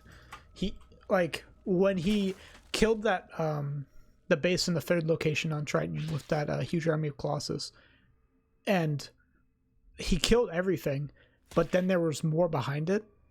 I feel like he was second guessing himself there and going like, wait, like, do I really have this game? Because you could just see he kind of kept his army there for a bit. He started chrono boosting +2. Like, he was worried and he started harassing because he wasn't sure, like, do I have this game? Which I think is good game sense in a way, because it showed that he wasn't willing to just like throw his units away just because he thought he won. Like, there was a potential that he lost, and it was good that he was you know, being conservative behind it. But it still showed that he wasn't confident in that late game, that he wasn't confident that he had enough units to fight whatever Eric had. And Eric, like, took amazing fights in that last game. Like, even though he lost, those fights evened up the resources lost, because he was fighting so efficiently with great upgrades, great units. He had lots of lurkers in a good position. He had Vipers coming out. They were just a tad too late. But, you know, he showed really good promise in that late game. But this game, Eric is actually going to shake things up a bit and go for a bit of an early Roach Bust. And I'm not quite sure if our Protoss player knows about it. And it looks like he doesn't, as he is just going into a Stargate. He does have a shield battery, though. Oh, so I'm going to try to pressure him off here. He can actually get the Cyber Core if he wants. And that's actually going to be super annoying here from Mix0. That actually stops his ability to make shield batteries, I believe. I actually have no clue what the requirements of that are. And he's going to outpower the gateways now, too. Shuts an Adept and a Stalker versus all of this. Another pylon is coming up here, but it's just out of range of the gateways. Oh, no. This is not good for Mix0. And I think that's going to be it. These Ravagers, once they kill the Stalker, they're not going to have a whole lot of competition here with these probes. They're going to be able to get a lot. And even if this Void Ray cleans everything up, like, that's a lot of probes that have gone down. Eric is going to go into this mid-game with quite a substantial lead. This Void Ray killed one of the Roaches so far. And Mix0 somehow traps that Ravager, sorry. Gets killed by his own biles. Very cute.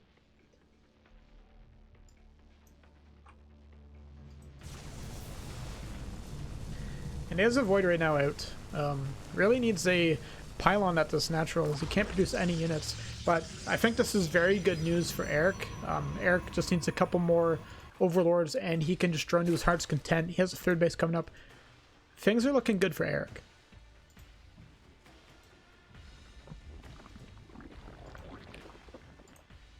this Void Ray is going to try to come across the map. I think he's just going to try to kill any Void Rays that he can find. Or not Void Rays, sorry. He's going to use the Void Ray, rather, to kill any Overlords that he finds. I'm going to pressure this third base a bit here, too. I actually don't know what the Prismatic Alignment even does, honestly. I thought it only, like, did damage versus certain units.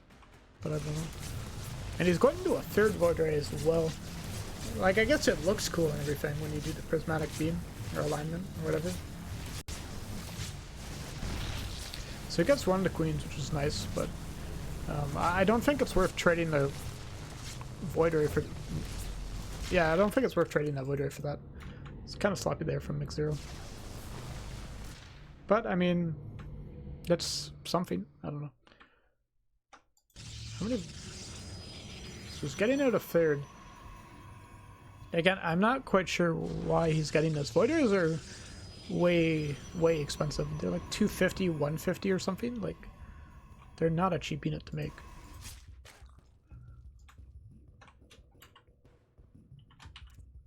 Just like that one Void Ray probably costs more than the 2 Queens. And Overseer actually going into the main here. Hydra Den actually finished up for Eric. He's actually we're going up the tech tree here pretty quick. Baneling Nest, +1 melee. He's seen everything his opponent has. And this looks to be some sort of charge all-in, actually. Because we have quite a lot of gateways on the way here. Charge on the way. And really no other tech here from the Zero. Maybe is he going to get out like War Prism and then some Immortals? I feel like that's where he needs to dump his gas into. Or else he should just pull out the gas entirely. It's quite a bit of resources here. Okay, so 1 Immortal on the way. And he's going to get Templar Archives? What's going on? He's going to recall these Voiders actually because he sees some units coming towards him. This Hydra's going to poke at that shield battery.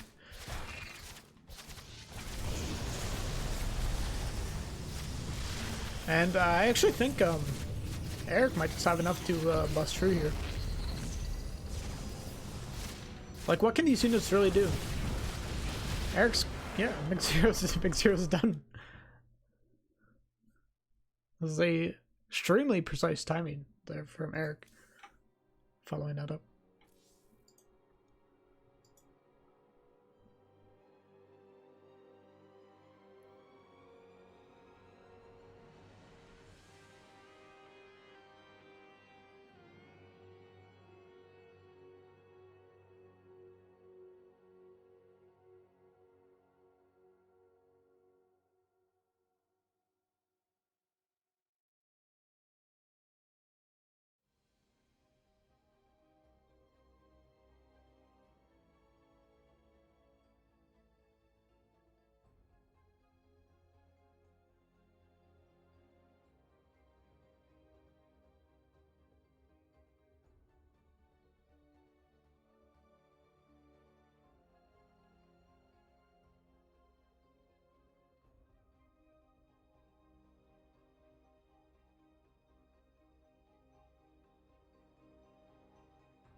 If Silky can kill this hatchery at the natural, I think he's going to put himself quite ahead in this match. And it's going to force that queen to come down too. Silky definitely doesn't want to fight on the ramp. He just wants to keep baiting this queen down so he can try to get up. And he finally finds the hole. He gets in, surrounds the queen, and picks off the rest of these lanes. Really nice decision making here. And this queen will pop out here as the hatch finishes. Silky, very intelligently, isn't going to fight with those broodlings. He's just going to go up in the main. Doesn't need to waste any more lanes than he needs to. And he's going to go up and get quite a lot of drones here. This queen's in a good spot, but it doesn't have a whole lot of health. And more links coming in here. Really sick game from Silky. Just completely tearing apart Eric.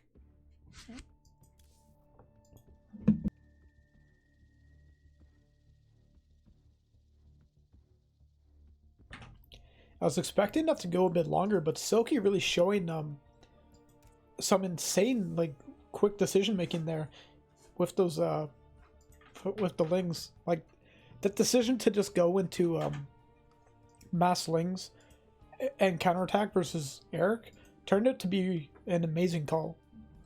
As Eric, with that early tech, he's not going to have a Baneley nest just yet, especially because we see Eric try to tech into roaches, so he's just coming in and killing him before he has a chance to get to where he wants to go.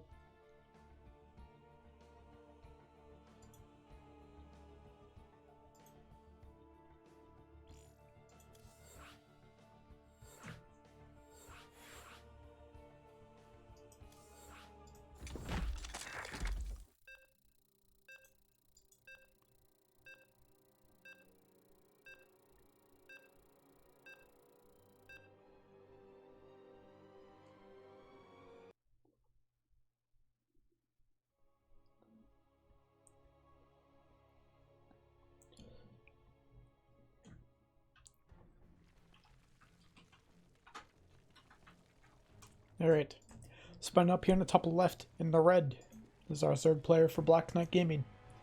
It is Eric. Down here, bottom right, is our Chinese Zerg in the blue. It is Silky.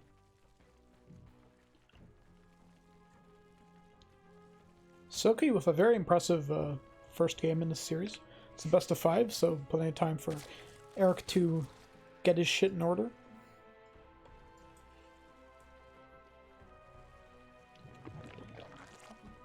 Eric going for another 14 pool. Very interested.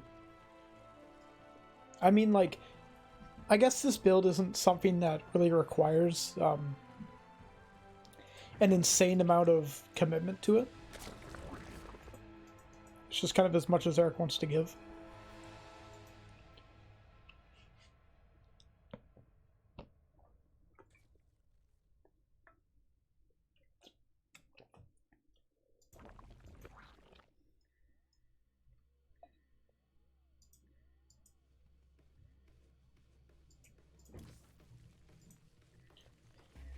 But if Eric continues to do this, I feel like if he does this in the third game, I think he's going to have a major issue.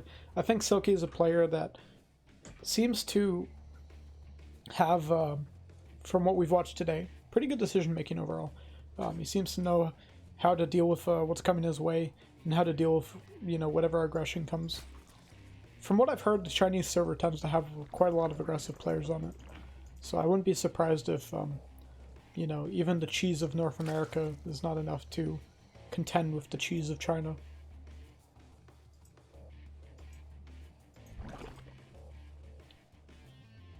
Hatchery is going to finish. So Silky doesn't really have any information. He will know now that it's an early pool because he's scouted to natural.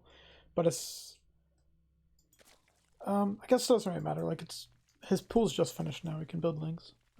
But he is going to have to deal with these 6 links coming in here from Eric. That one ling will see them. These 6 lings actually coming in at a great time. Able to pick off one of these drones, possibly. Won't get it. The rest of those drones get pulled off the line there. But this is still very annoying here to have to deal with from Silky. So to pull his drones off the line, one of them almost got killed. And he also doesn't know what's coming his way. Like, Eric has a Bailey nest on the way and a crap ton more lings, but for all he knows, Eric could be droning up. He's not going to risk sending in one of his overlords. He doesn't have enough larvae to really justify that. And there's no way that he can get any of his units out on the map. I'd love to see him just move in that overlord just a bit. Of course, he will end up seeing all these lings, so he should know what's coming his way. But oh, and actually, really nice wall off here. Gonna get a complete wall off with some evil chambers and a lot of queens. Just need to see more queens on the way here for Silky.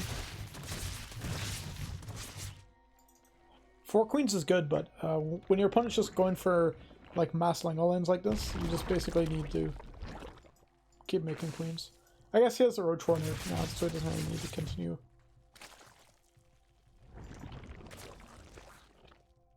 And I think he wants to cancel the Sevo Chamber and move one of his queens into position, but these lings are posed in such a way that if he were to cancel that, the lings would flood in before his queen could get into position. I think he's just hoping for Eric to not pay attention.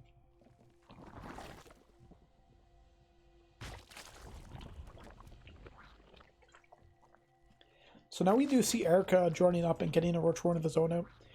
Both players getting +1, but Silky's is considerably quicker than Eric's. But overall, like, this is an extremely even game. Oh, and really nice decision making there from Eric. He knows that he's going to cancel and rebuild, so he jumps in as soon as that stops building. Gets him, kills a queen, which is extremely... I guess it's not that big of a deal, as Silky has plenty of other queens here to back this up. But this allows Eric a complete view of his opponent's base. These lings at this point are basically worthless, as he is going into roaches himself. So, killing any drones he can and getting all the information he can is much more important than these lings.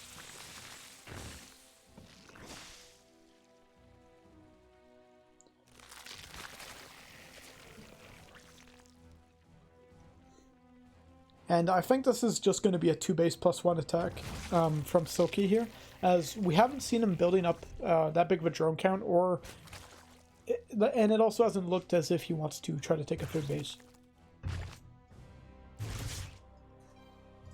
And these queens are even like moving across the map, it looks like.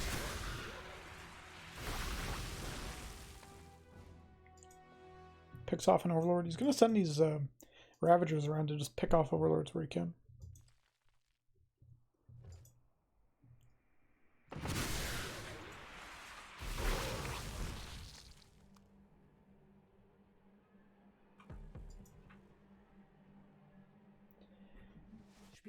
Oops. I guess Silky's just lagging a bit.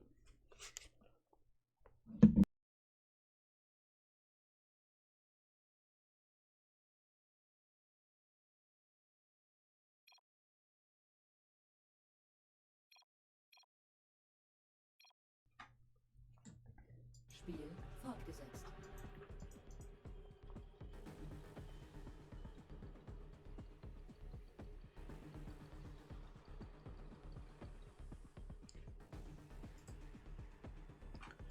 Alright, so it looks like Eric is going to be ready for this attack here, as he is building up his own roach count.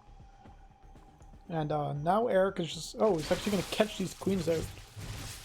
I feel like Silky had higher expectations for these queens.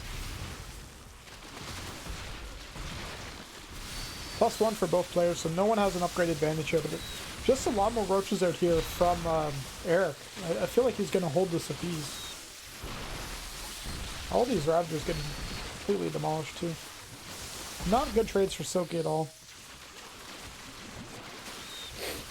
I think he was just banking on Eric joining up too heavily here, which I think that's an interesting call to make. Like, I don't blame him for making a call like that. Sometimes you just need to make a call like that to hopefully punish an opponent, but in that situation it just didn't turn out.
Yeah, I was muted that whole time. I was going on a huge spiel about ZVZ and cool stuff. Anyways, top left is Eric. Bottom right is Silky. I'm really bad for forgetting to unmute my mic. My apologies. But anyways, Eric going for a 12 pool this game. But Silky, he's wised up to what Eric has been doing. He's gotten a pool first this game. And so he should have out some lings. Maybe if he pulls a couple drones with this, yeah. He's going to pull some drones and try to force a fight here. And ideally, he doesn't lose too many drones. But this is still a very powerful opener here from Eric, as Eric is going to get up his own hatchery behind this. Silky just needs to not lose too many drones behind this. Let's see, he's lost one so far, so really not that bad. Drones are going up into the main base now.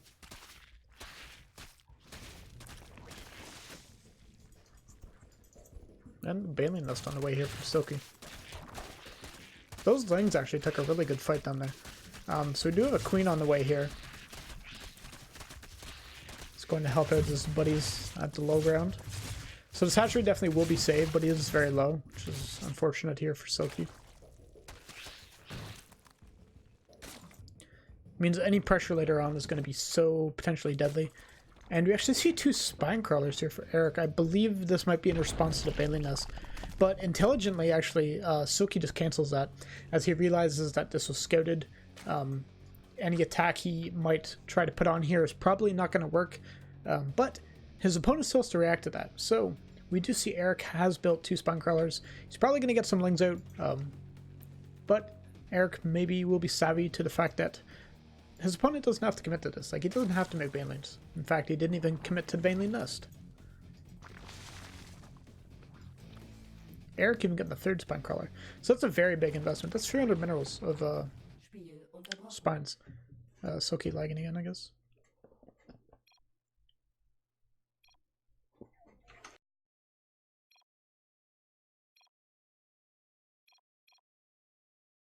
Spiel fortgesetzt.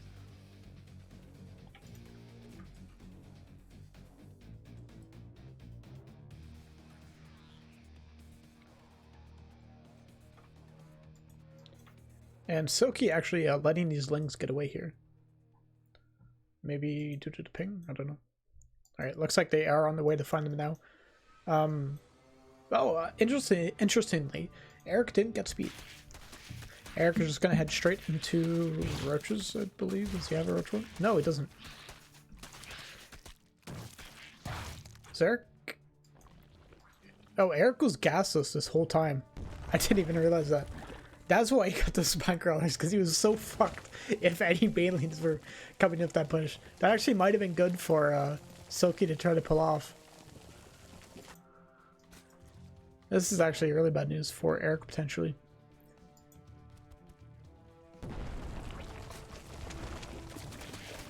These lings are going to come in here and be annoying. They're actually going to force a cancel on both the Evo Chamber and the Roach one. It's actually a lot of lings coming in here. They could pick off these drones if they want. Picking off these spine crawlers isn't the biggest of deals. Behind this, Silky is getting up a roach one of his own. 7 roaches on the way. And delaying that roach one from Eric is actually quite a big deal. This means any roach speed is going to be a lot later. Of course, the roaches are going to be a lot later.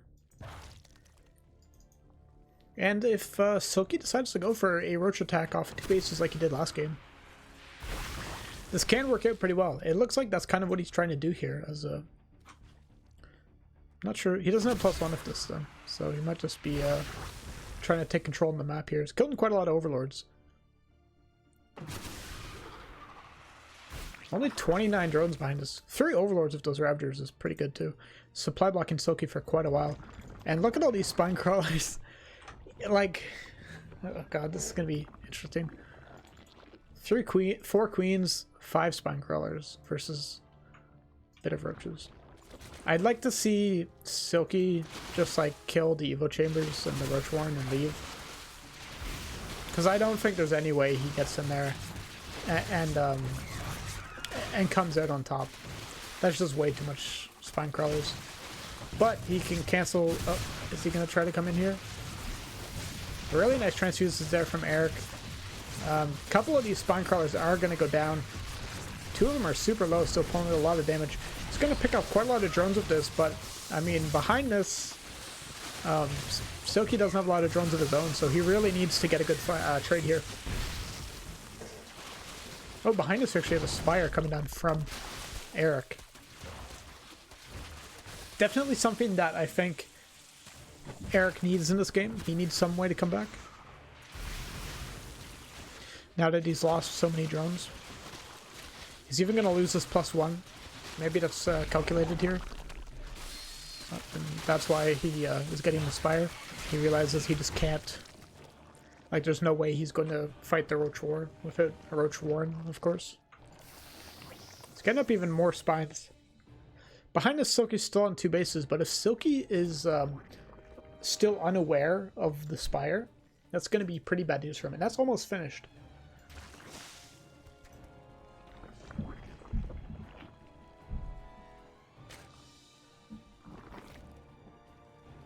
With all the spines to the natural, like, there's no way that Silky can break in there now. 22 drones, though. It's big yikes. Eric's going to be able to afford 8 Mutalisks. Is that going to be enough to deal damage, or deal enough damage for him? Silky's up to 40 drones, getting to 3rd base.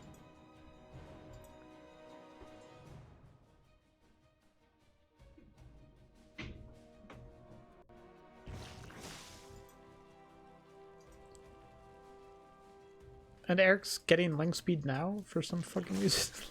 Why even bother at this point?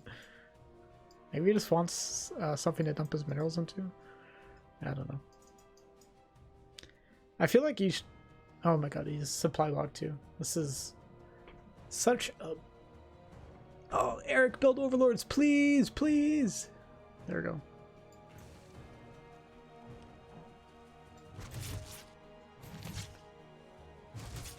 Oh, that overlord barely living. Counterattack of some lings and roaches here. Very desperate attempt here to try to get back into this game. And now these mutas are actually going to force this entire army back.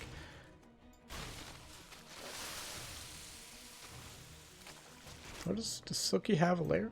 Oh, he does.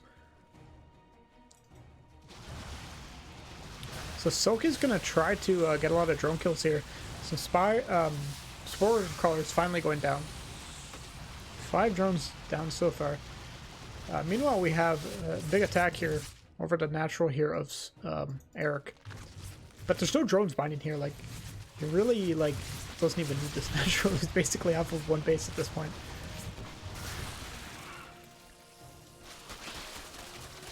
He's trying to pick away at the Spore Crawlers. We'll finally get the one in over there. This game has gone into a complete clown fiesta.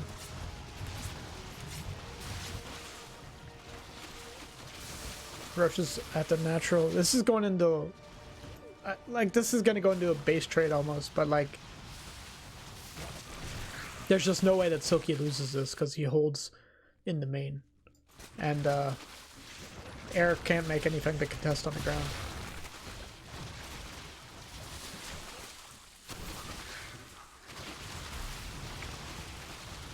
Eric literally has 7 drones left. I don't even know where those are. Oh, they're... Is he going to make a hidden base? No, he's just moving them over there. Doesn't even have enough. At this point, I think Eric is just hoping that his opponent accidentally DCs or something.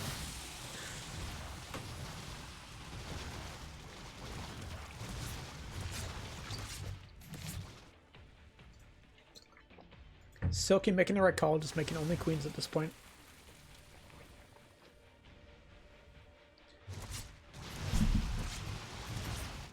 And somehow, some way...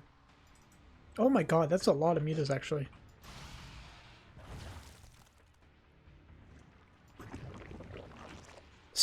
Silky might actually win this game. With all those mutalisks. But if he allows his opponent time in the main base to get up more of more spine crawlers. Oh god. Some of the spines have finished. A couple more. Silky's roaches are on the way. They're here to kill all the drones.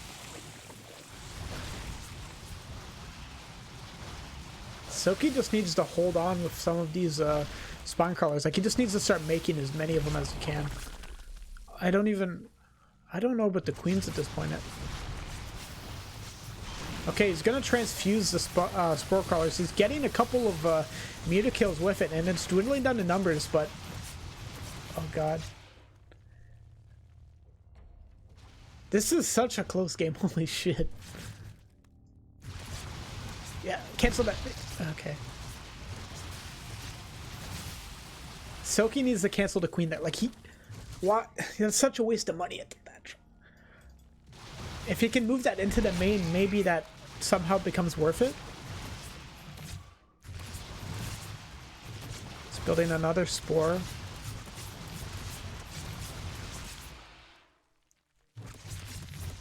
No, you... Oh, God.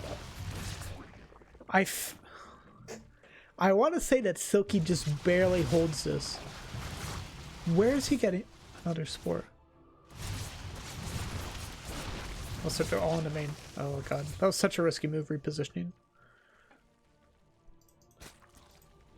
And Silky has enough resources in the main that he should be fine. Okay, this is gonna be it. Not enough mutas here to continue. GG. What a close game. What? That was... Damn. That game, by all rights, like, Silky should have closed out so long ago, but Eric made that so insanely close.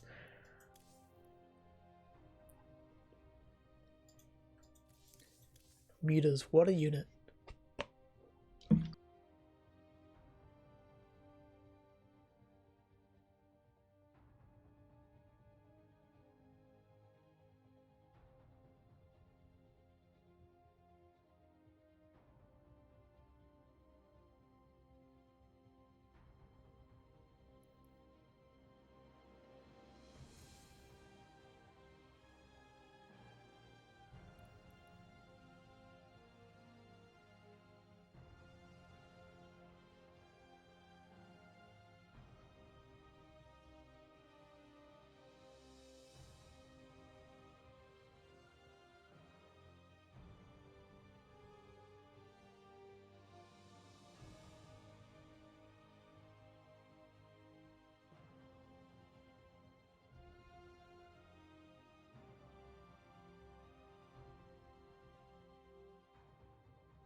Alright, so we're loading up into our fourth game now.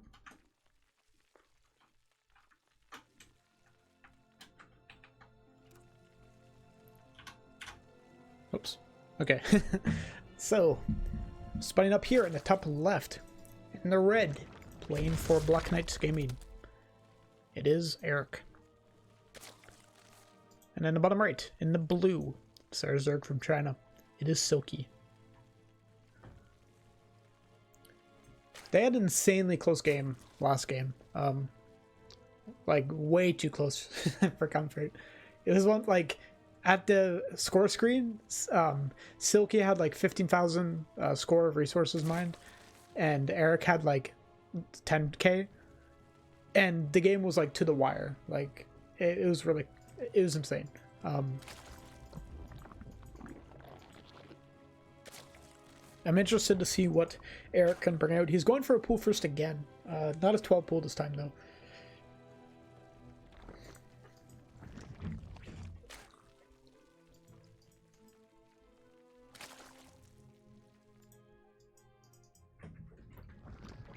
And I think this is hurting his ability to play, honestly. I think he should have thrown in a bit of variation here.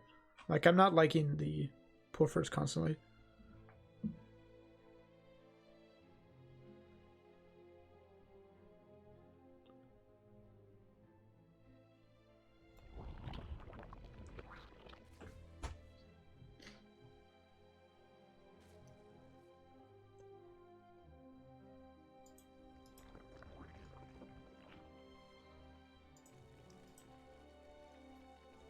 This game, Silky going for a hatch first again, back to his roots.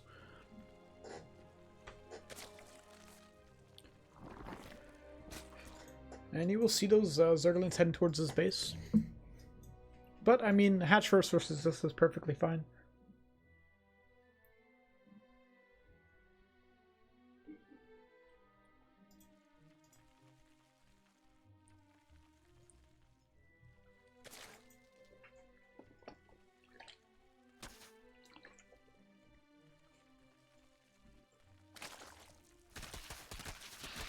See if we can get any drones here. Nice micro there from Silky. And I believe he didn't lose any. Nope, just lost one lane.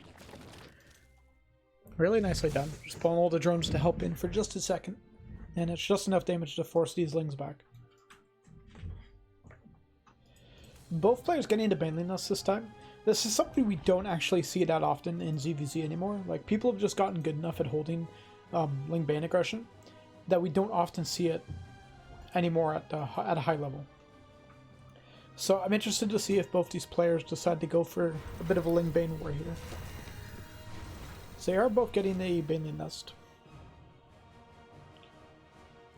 Oh, really nice catch from Eric. Going to catch one of these queens a bit out of position here. But a lot of lings from Silky going to come in. And while the queen does go down, they do get a couple lings in return.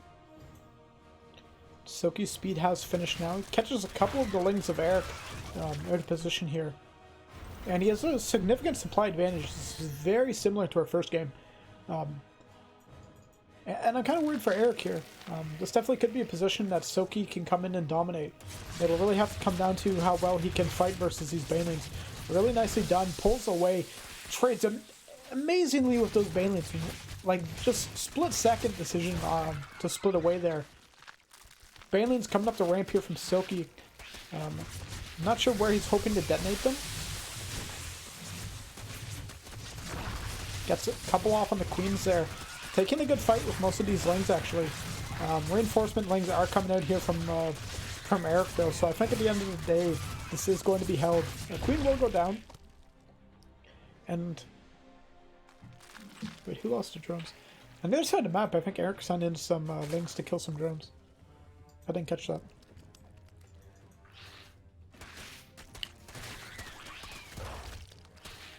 And now, actually, with that counter aggression there from Eric, Silky's actually behind in the worker count. So I'm not sure if Silky is aware of it, but he might be. Like, I mean, he lost a couple of drones, so he's probably concerned about it at least. So he's gotten in here with a couple of his lings. He actually should be able to kill some of these queens. Really nicely done, pinning that queen up against the wall. And he is getting some trades here, but the thing is, his opponent's mining slightly more than him. He needs extremely cost-efficient trades here if he wants to keep this aggression up.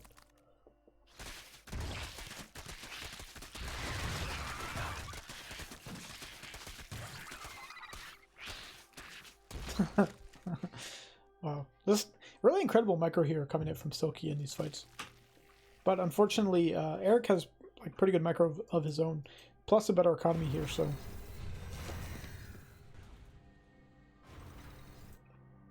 and Silky's just non-stop committing to lings at this point. Couple of links of Eric gonna get into the main base here. It's gonna be annoying. It's gonna pin Silky's forces back.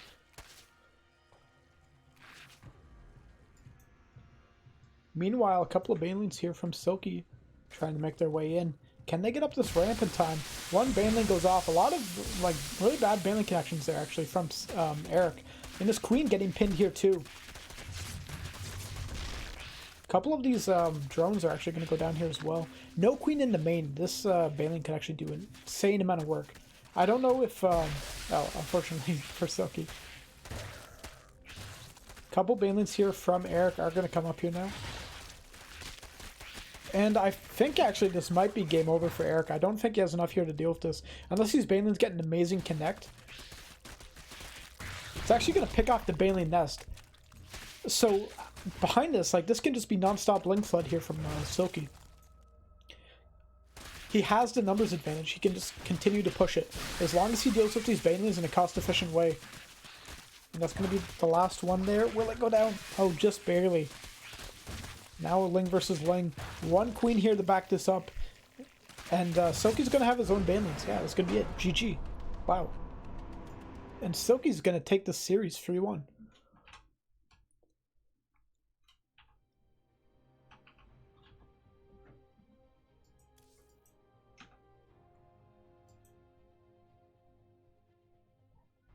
So that's going to be it. Silky's going to take the trophy 3-1 versus Eric. A really impressive run from Silky and some really good ZVZ. So there is, for this tournament, they have a random like prize draw for any player that's participated.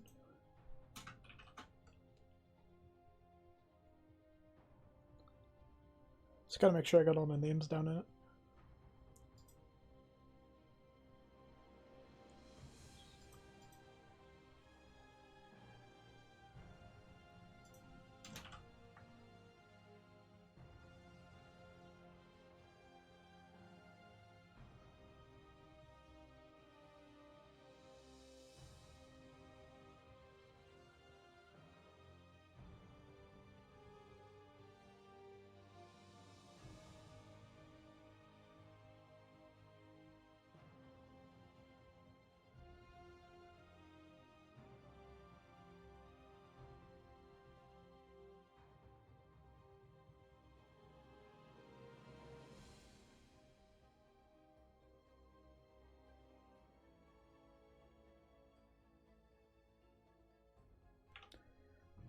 Okay, so I got all the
Okay, so this is going to be for any player that's played in the tournament that didn't walk over. Like for example, what's his nuts?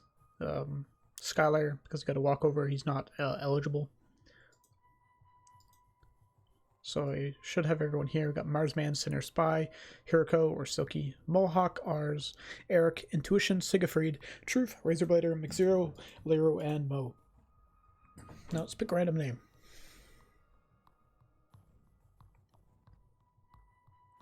And Sigafried is our winner.